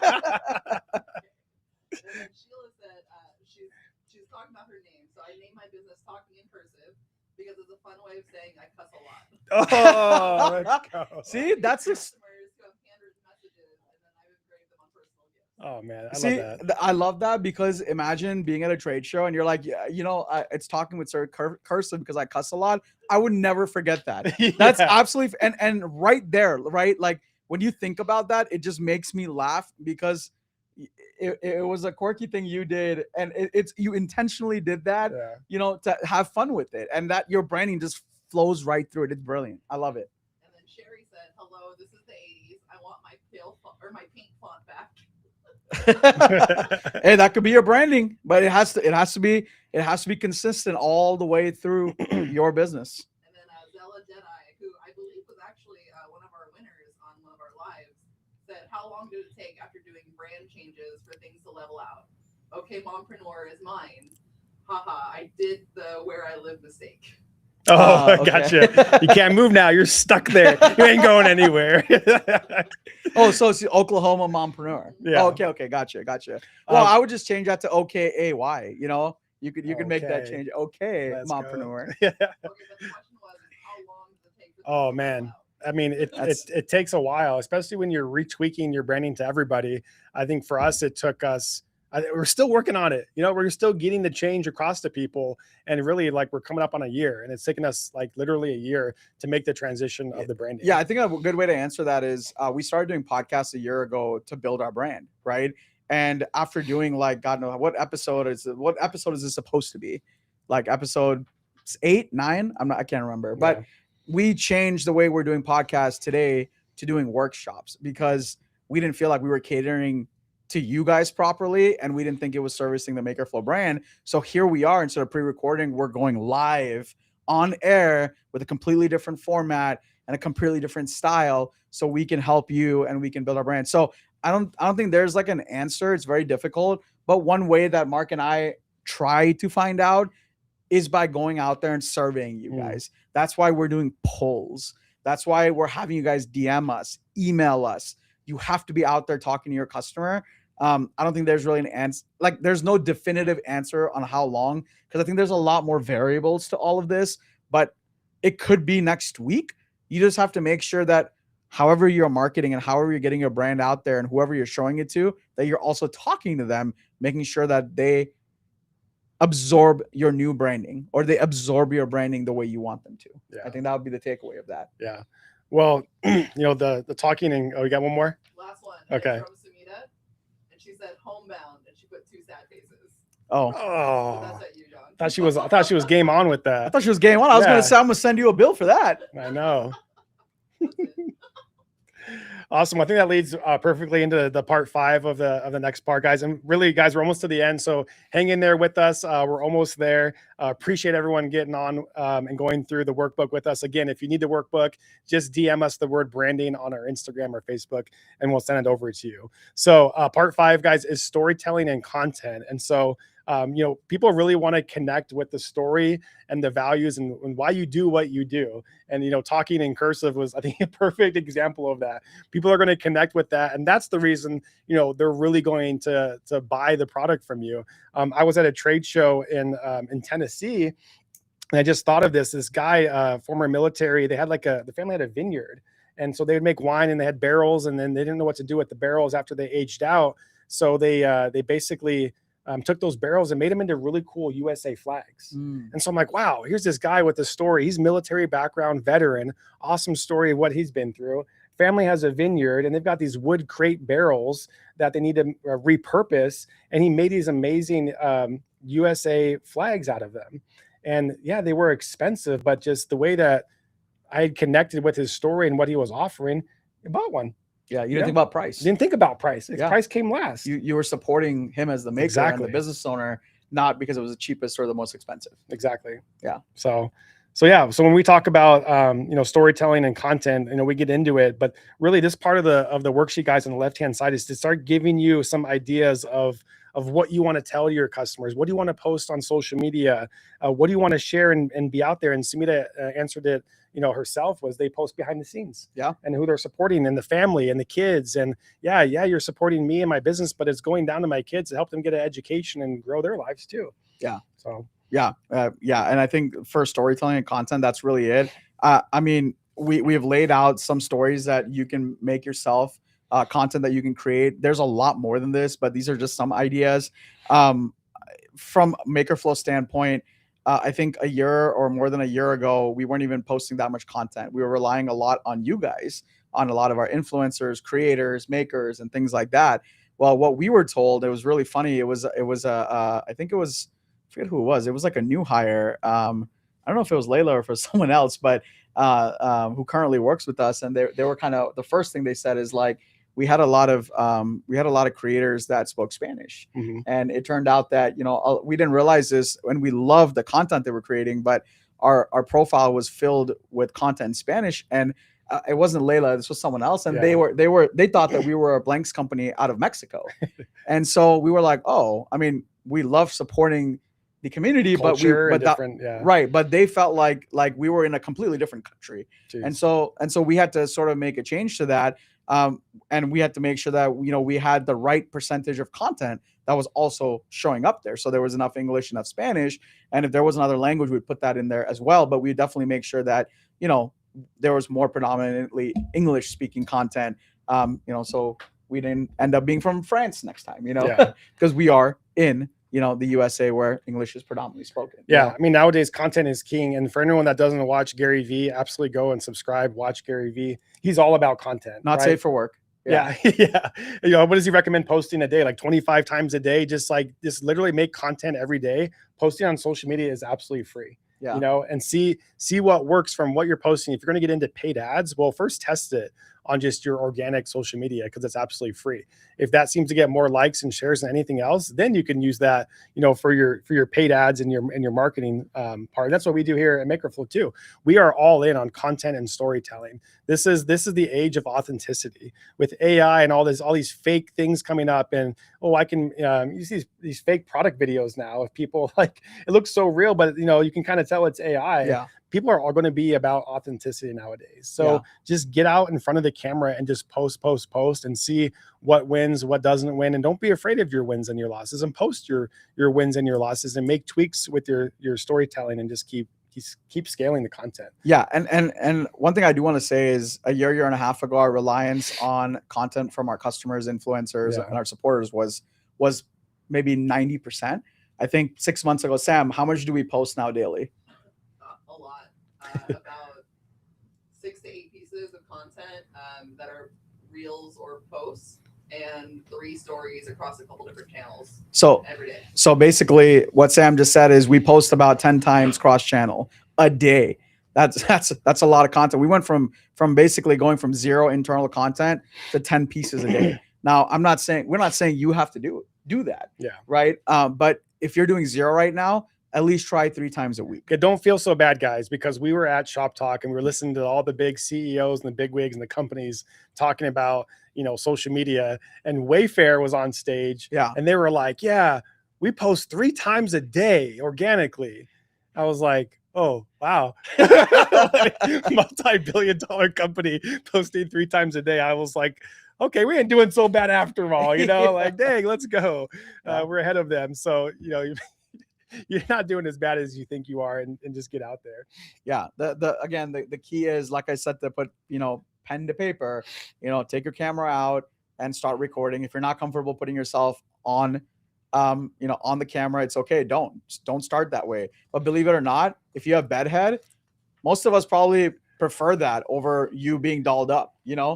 If you're a guy like, well, not really. I can't say that because I tried to get on this podcast without getting my hair done, and that was apparently not approved by somebody. But and I also wanted to wear chanclas and shorts, and that wasn't no, I'm just kidding. But it's your business. Being real is completely acceptable, and I think it's more relatable than anything else. And your content tells your story. Your content really, allows someone to go like, yeah, I want to buy from them. Doesn't matter what it is, they want to just support you. And I think that's super important to build trust and a relationship with your customer, especially the ones that you never meet that are online, Yeah. and it really helps with that. Yeah, a lot of people just post on social media of their products, and it's so product based and focused, and it's like, buy this, buy this, buy this, but they're missing the whole point.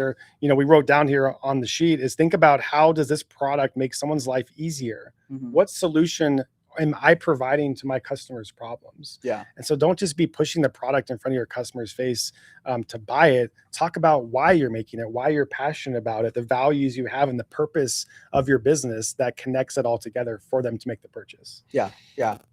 Build a relation. Yeah. I would say build a relationship.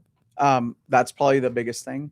Yeah. Focus on building a relationship. And at the bottom of the worksheet, guys, if you're struggling on what to post, where to go, the lesson we learned is really listen to your customers. A lot of times they're going to tell you what they want to see, what they want to know, what they want to hear. And you just got to open your eyes and look at it and read it, because that's our biggest takeaway. A lot of times our customers are like, oh, I'm struggling with this. I wish I could see a video on how, that sublimation oven works. Oh, wow. We need to have tutorials. That's what they want to see is tutorials. Boom. That's part of our storytelling and our content is how things work. And then the product sells itself. Absolutely. We're not trying to just sit there and sell the product. Yeah. And what we realized is when we've gone out there, people also just tell us what they want. Yeah. And what we realize is people want a lot of unique products because we get so many product requests. Or the other funny thing is a lot of folks will say that, hey, I'm getting this from this company. Can you do it because I prefer to buy it from you? Which basically goes to tell us you want a better product from a reliable company. Yeah. And so that's what motivates us and drives us. So really getting out there is not as much, it's not about you being scared. It's about giving yourself an opportunity to also grow your business and build your brand and build your relationships. Yeah. And having the willingness to engage with your community. Yeah. Taking the time to comment, simply comment back on someone's comment, and engaging with them in the DMs. Yeah. Will lead the direction of your storytelling and your content. Absolutely. Yeah. I think there could be a whole podcast on content. Maybe we'll do that. Yeah. As far as social media goes. So guys, take the worksheet and again, use that left side of the space to jot down your ideas, read the MakerFlow example, get those flows going of your own storytelling and content for your brand. And with that, Sam, do we have any other questions from the audience? We do. So there's questions and there's some comments. Okay. First, there's been a few people that have commented, I love this format. I appreciate the discussion and the live chat to be able to ask questions instead of just being talked to. Good. And then Samita said, John, Anuj wants to know what chanclas are. Chanclas, they're chuppels, they're sandals. Yeah. Okay. And then someone said, the other thing I love is the emails that follow up. I noticed you had your eye on this, and also sharing what other makers are doing to build and succeed. Absolutely. That's the notice you had your eye on this. It's one of our abandoned cart email flows. And it's part of branding. It's fun. It's friendly. Notice you had your eye on this. Hey, give us a call and reach out. And so that was part of our branding with that abandoned cart email. Yeah. And then there's one more. I started to answer it, but I feel like you guys will answer it better. They want to know how many people work at MakerFlow. Just me and John. Okay. Oh, live is over. I think that goes deeper than you think, because the outreach, we have so many teams really across the world that we work with, from different agencies that we work with and marketing teams and developers. I think directly at MakerFlow we have like 12. Yeah. Or 14 or something. I don't know what the last count is. And it fluctuates, with seasonal work and peak seasons, like right now, Father's Day and the school ending. We see a peak in orders, so we bring in some temp workers, and then obviously Q4 we have some seasonal workers too. So yeah, it can fluctuate. I would say that our extended team, our support team, because we do so much of e-commerce and logistics and things like that, probably over 50. Yeah. So. And then you had two more come in while you guys were answering those. One from Sherry. She wants to know, Mark and John, will you consider adding rolling pins to your line? restaurant bakers and potters need those engraved. Oh, cool. Yeah, absolutely. Now for us, when we hear that, it's like, okay, how can we innovate and improve a rolling pin? Because John and I don't just want to come out with just Any rolling pin. and off, we call it off the shelf, off the catalog rolling pin, right? Finding a factory overseas and just getting what they have. Like, no, we want to innovate and see how we can improve that product. So if you have a product suggestion, also tell us how we can improve that product, and then maybe we'll come out with it.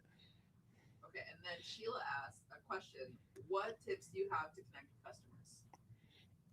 Oh boy, that's a very wide That's a whole question. topic. Yeah, that is a whole topic. But I would recommend, based on who your customer is, like if you're at trade shows, or if you're an e-commerce business, or it just depends on what your mode is, or modal is, or who you're servicing.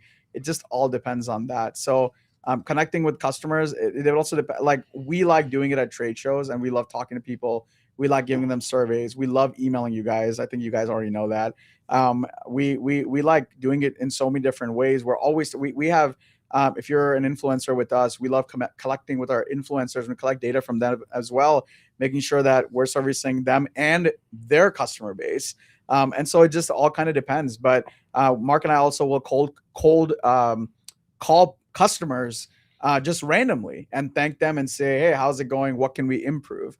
We also have a follow-up email from after you order that basically goes and say, hey, if you have any improvements or anything you want to make, hit reply, and it comes directly to me. So it just kind of depends on that. Question probably needs to be dissected more, but I'll tell you that actively Mark and I are working on 15, 20 different ways on a daily basis to connect with you guys, to give you guys an opportunity to connect with us. Because I think if you think about Chipotle, or if you think about Starbucks, or if you think about Hobby Lobby, there's no way to connect. What are you going to connect with? Who are you going to connect with? You're going to post on Reddit. You're going to complain somewhere else. But I think a lot of people find it annoying that we reach out so much. But the reason we reach out is to start a conversation. The reason we do the lives is to have you guys ask questions, to feel connected to us. And that's the way we do it. As far as you goes, there's so many different ways to do that. It just all depends on what you do, how you sell, where you are, do you have a website? Do you have social media? Do you do phone calls? Do you text? Yeah. Mark and I even send automated videos. I mean, we try to get you to comment, even if it's like, stop, this is annoying. We're like, okay, we reached you. Well, I think that you could talk to us. Yeah. I think it's also about removing roadblocks. Like, if you have a website, put your email on there, put your phone number on there. And on our email signatures, we have our direct cell phone numbers on our email signature. Yeah. You can connect with us. We've removed every roadblock for you to get in touch with us. Put your phone number or email on your social media, on your bio page. Don't give any customer a reason to not be able to get in touch with you, right? And so we've removed all those roadblocks, and surprisingly enough, nobody calls us, so I feel kind of lonely. Because we reach out to them 20 times a day. Like, stop the emails. All right, cool. We good to move on? Yes. All right. So guys, we're almost to the end. Appreciate it. If you need the worksheet, DM us at MakerFlow, the word branding on Instagram and Facebook, and we'll send that worksheet over to you. And then you can rewatch this podcast anytime you want at your speed. So we're kind of wrapping it up here. The page 6 and part 6 of the worksheet, John, is about brand auditing. So this is where, guys, we kind of take everything together.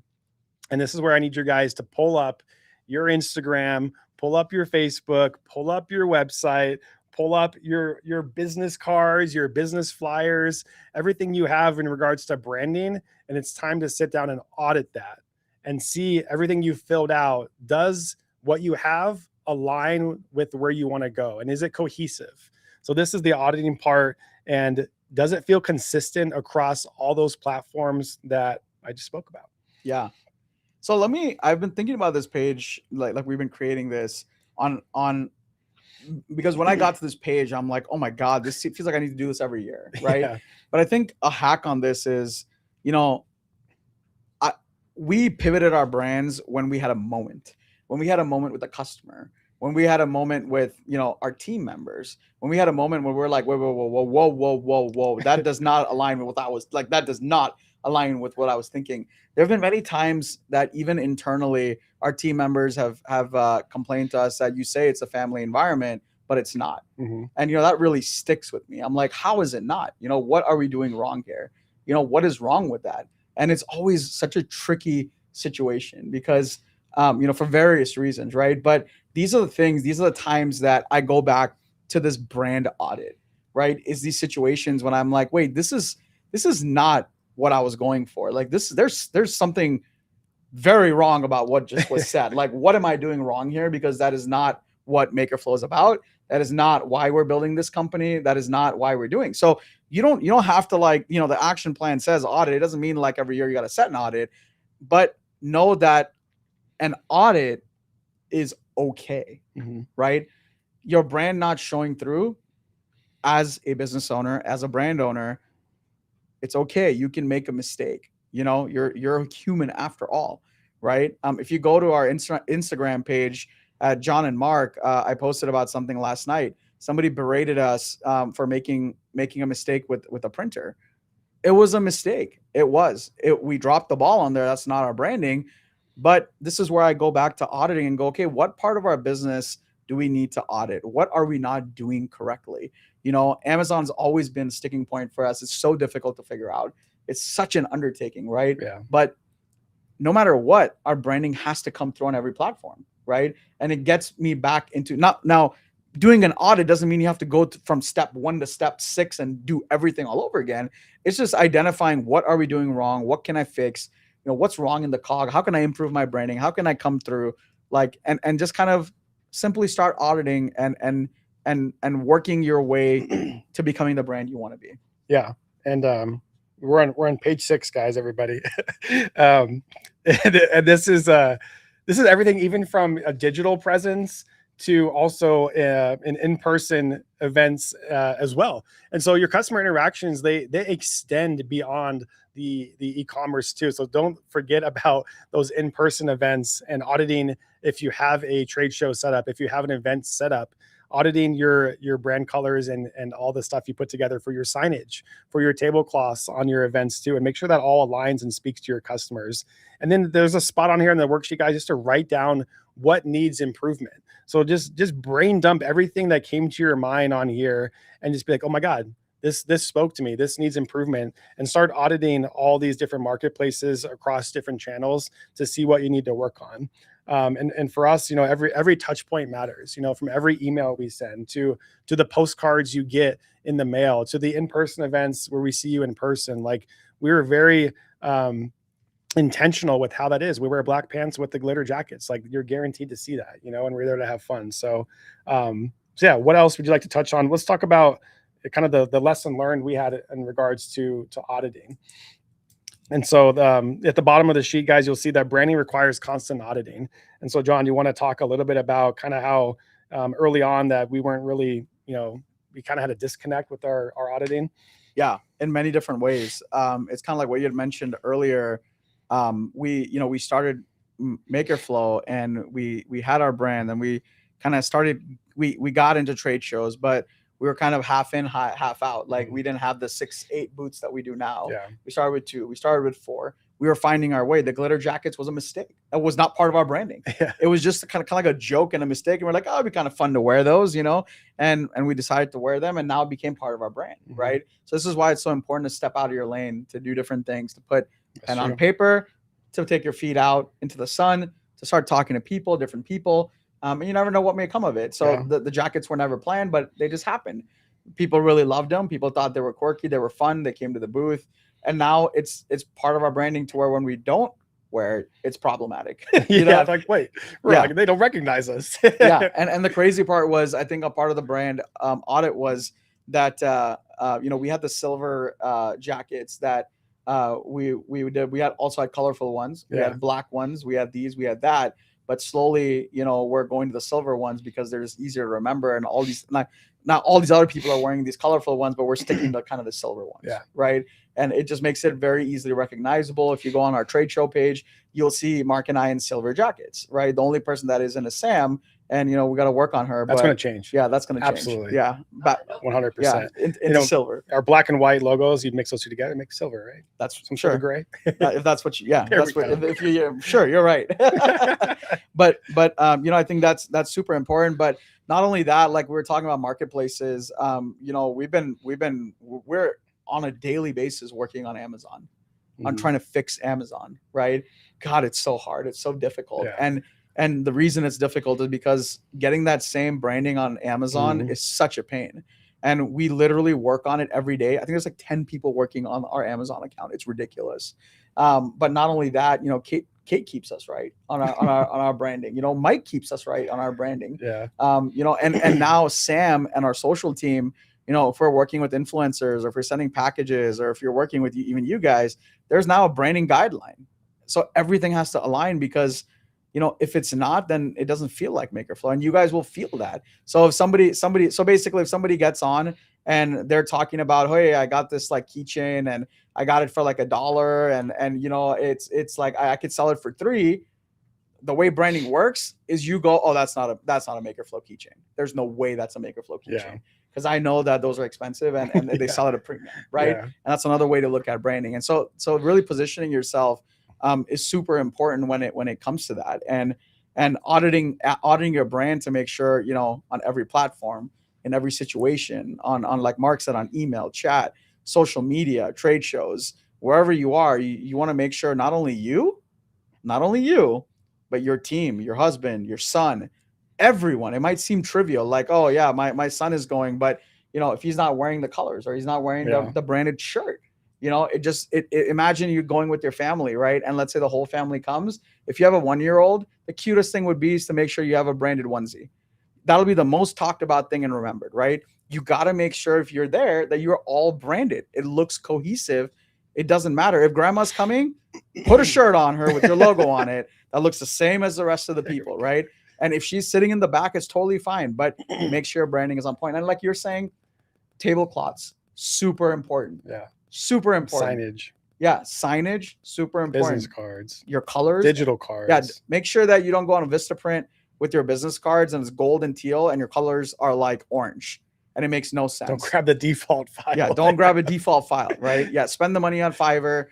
Get a professional, digital design team and do it right. It makes a massive difference because people remember. It's like each business has like that pivotal thing that they're known for. You know, for us, it's like in person, the glitter jackets that we're known for. What came to mind when you were talking was, are you familiar with the store called Shields? Yeah. So what does Shields have in the store? Yeah, they have the spinny wheel. A Ferris wheel. A Ferris wheel. A Ferris wheel. So those of you that aren't familiar with Shields, I think it's like a Midwest company. I don't know how many stores they have or where every state they're into, but they built a Shields down the street from us. And I remember when I was like asking somebody, what are they building there? And the guy answers me, he goes, oh, they're building a Shields. That's the company that has the Ferris wheel. They're gonna have a Ferris wheel in there. I was like, what the heck? And that's what I remember too. Like, that's what I had no idea what the store was about. And so imagine them doing a brand audit. Imagine Shields building a store without a Ferris wheel. Yeah. It wouldn't be a Shields. It would just be like a dollar store, or not a dollar store. It would be like I don't know what it would be. Yeah. And so Shields branding is all about experience, the experiential.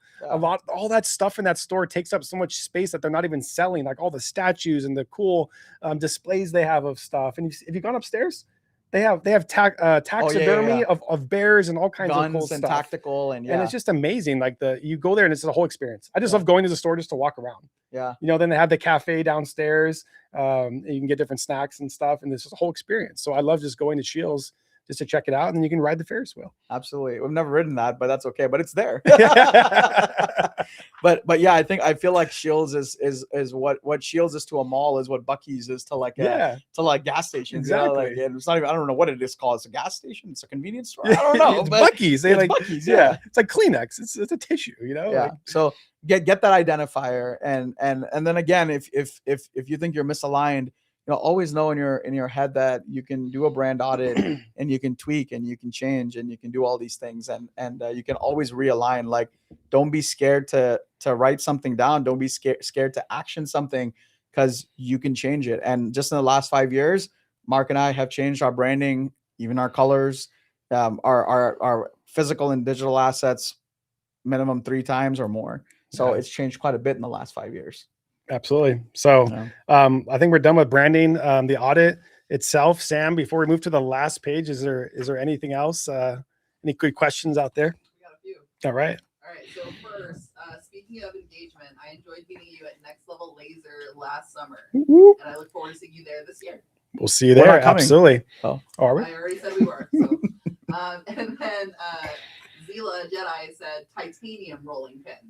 That's Oh. how they'd like you to innovate it. Oh, Titanium? Titanium. wow. Can you laser engrave that? I Are have you gonna no why. customize Why? that? I would love to know why. So And then keeps the Sherry dough said, cool.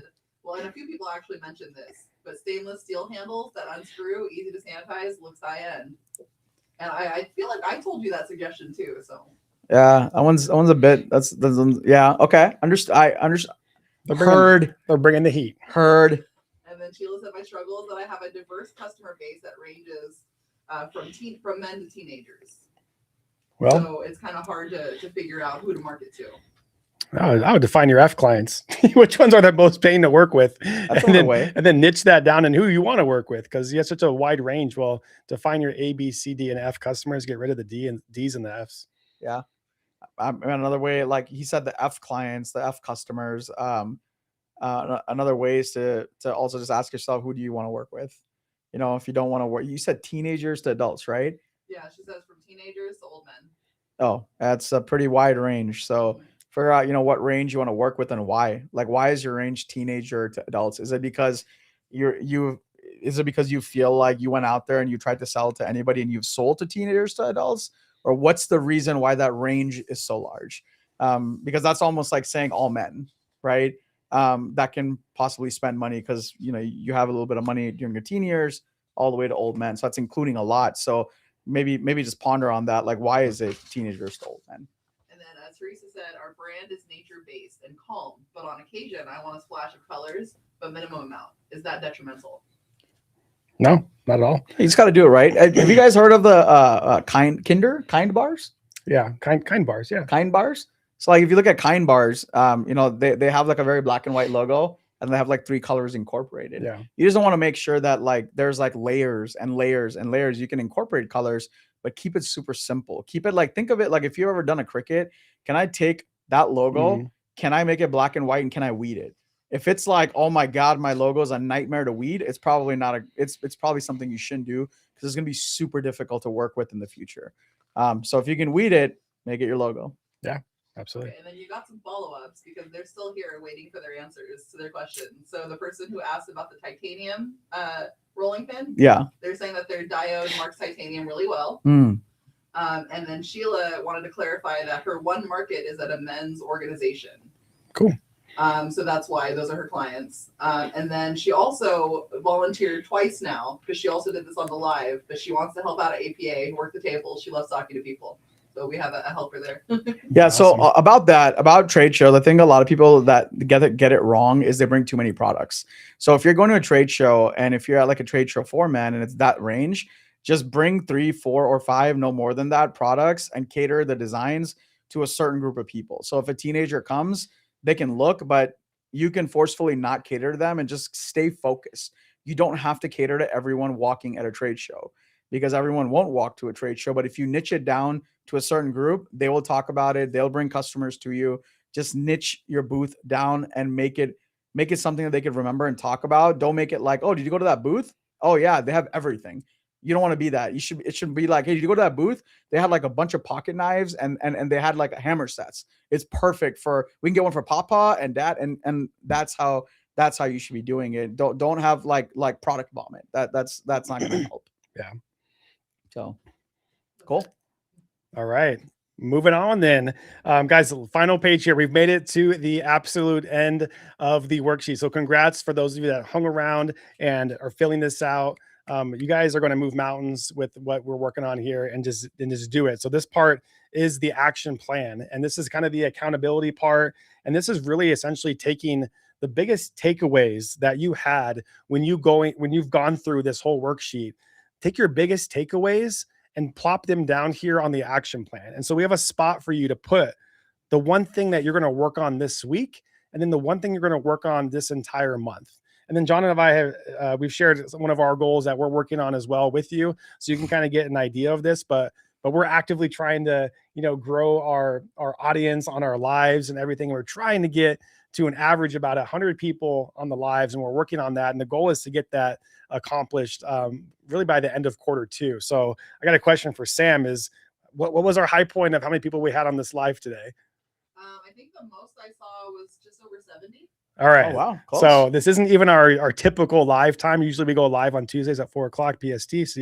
See you there. But we got 70 people on this live. So I think we're getting there. And that's one of the goals we have. And we use the lives as part of our branding, an opportunity to speak to our customers, to showcase our purpose and and who we're catering to. So our long-term goal that we're working on after Q2 is to really, by the end of the year, get our lives and our audience to over 500 people.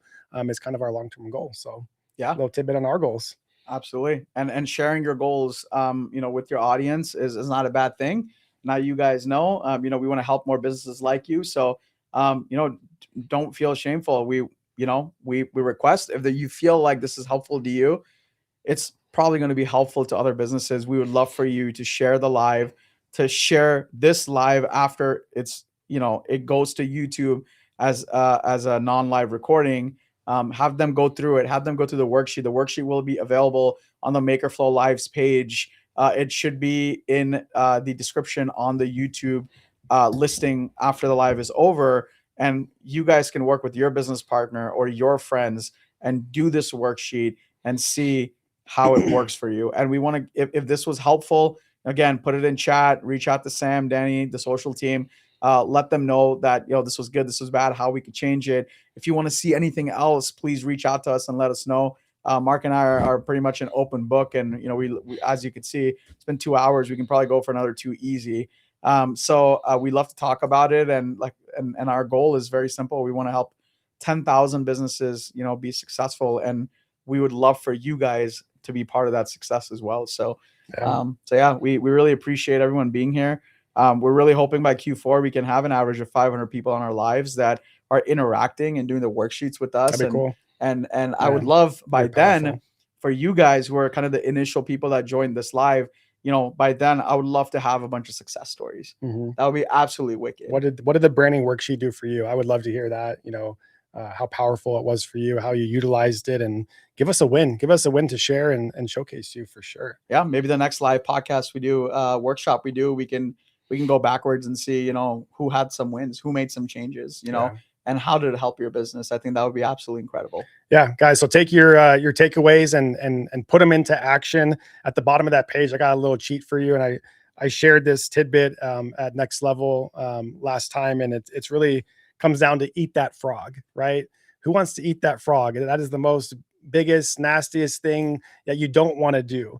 But every day when John and I come into the office, we think about, what is that frog that we want to eat? What is that thing, that task that is the hardest to do and we don't want to do it? And let's accomplish that first. Because once you eat that frog, your day will feel so much more accomplished. The day will start rolling on to other tasks that you're going to accomplish, and it becomes so much easier. So this is actually a book that was written as well. It's called Eat That Frog. So you can go on Amazon and get that book, but really it just helps you with productivity, getting the toughest tasks done first. And that just snowballs into a positive effect throughout the rest of the day. Yeah. So I actually ordered these cool little frog sticky notes that I'm going to bring in tomorrow. I think they just got in from Amazon. So I have these cute little frog sticky notes. And so I think now we're just going to start coming in, just write down that frog on the frog sticky note, and boom, let's knock that task out. Great. Thank you. Big frogs everywhere.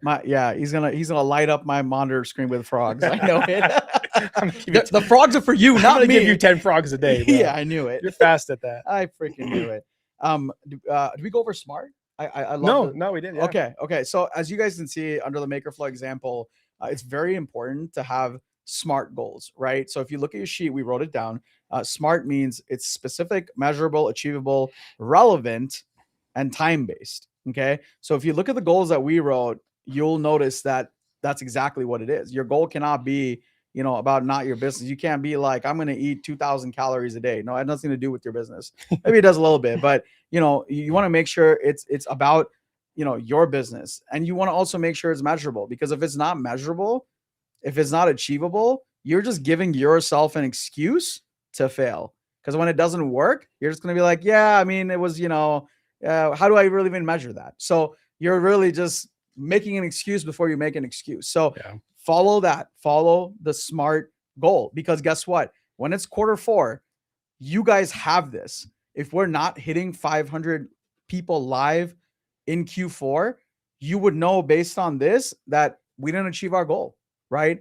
And so this puts a lot of pressure on us as business owners that we're supposed to achieve it. So make sure you're doing SMART goals, and make sure that you have accountability partners, right? Mark is my accountability partner and vice versa. And we share our goals with our team. When we share our goals with our team, now there's more accountability partners, and we're all moving the same mountain to move a mountain.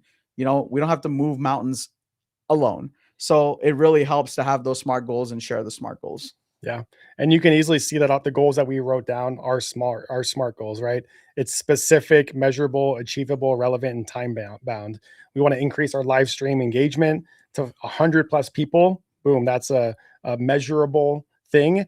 And we want to do it by Q2 of 2026. That's time bound, right? It's achievable and it's relevant. So make your goals smart. It'll only help you in the long run.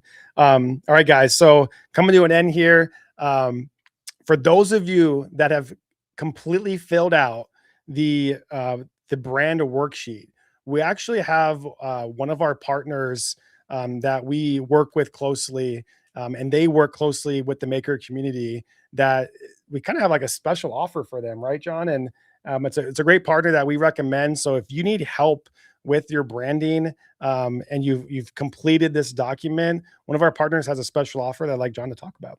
Yeah. So we thought about doing a giveaway, but we decided not to, because we actually want you guys to put your foot out first. We want that buy-in before you reach out to these guys, right? So the offer, this is how it goes. If you reach out to SNA, they have a fillable form. So SNA, Sam, if you don't mind putting that up, she'll put the company name. If you reach out to them and you tell them that you came from MakerFlow, and if you fill this sheet out and present it to them, they'll give you $50 off the branding suite, and they will help you build your brand, your colors, your voice, everything we talked about step by step. It'll be handled by somebody that's been doing branding for a very, very long time. They work on MakerFlow branding. They work on MakerFlow branding on a daily basis. So they're a part of our team already, and they're willing to help you out. So $50 off, but you have to take the first step. And that's the most important part. We will never give something like this for free as an offer, because we want you guys to have that all in. If I give it for you guys for free, then you guys will just go there and it's just going to be free. And we know what that looks like. So we want you to come through by thinking about things. We want you to put pen or pencil to paper, and we want you to go in there with purpose, because when you do and they have an idea on what you want, they can help you amplify your brand in ways that you don't even know right now. So I think that's a great end to all of this. And I hope everyone found this format and this podcast and the workshop helpful. I hope you guys are able to find the sheet. Mark, I don't know if you want to go over how to get the sheet again, and say hasta la vista. Yeah, hopefully it was valuable for you guys. Again, if you need the sheet, DM us on the MakerFlow Instagram, on the MakerFlow Facebook. Just DM us the word branding, that word only, just branding, and you can download and get the PDF for free. And guys, comment and message us. Let us know how you like this format of podcast, and hopefully we can do it again. If you have any suggestions on other workshop podcasts that you'd like to see, John and I are all ears and we're all for it. Give John and us give John and me a follow on Instagram. It's just John and Mark on the Instagram, and catch us on one of our lives. We go live every Tuesday at 4 p.m. PST, and keep joining the fun and give us feedback, and let's have fun together, and let's cheers to your success and let's kill it. Absolutely. I can't wait till the next one. And I'm really hoping to hear a bunch of feedback from everybody, because we're actively working to help you guys. So before we sign off, I would like to open it up to any questions that you have, Sam, any last minute questions, and then we'll get everyone out of here. Yeah, everybody was really excited. You got a lot of positive feedback. People love the format. Everyone's saying thank you.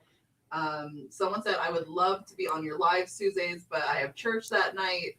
So for them, maybe just let them know about the replays and the other opportunities to watch those shorts. Yeah.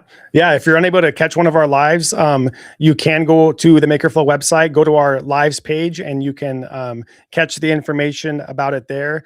You can also DM us. There's typically a keyword to DM us to get a recap on that as well. So we do keep them recorded. You can go to our YouTube and watch them back as well. And then several people, we asked them, are you guys filling out your sheets now? They said no, that they were actively listening so that they can get these filled out this weekend. I love it. A lot of people, their goal is to fill this out. Let's do it this weekend. This is the weekend to improve your branding. Let's go. Awesome. Well, I really appreciate everyone staying around, and I hope you guys have a blessed week, short week, and we'll see you guys next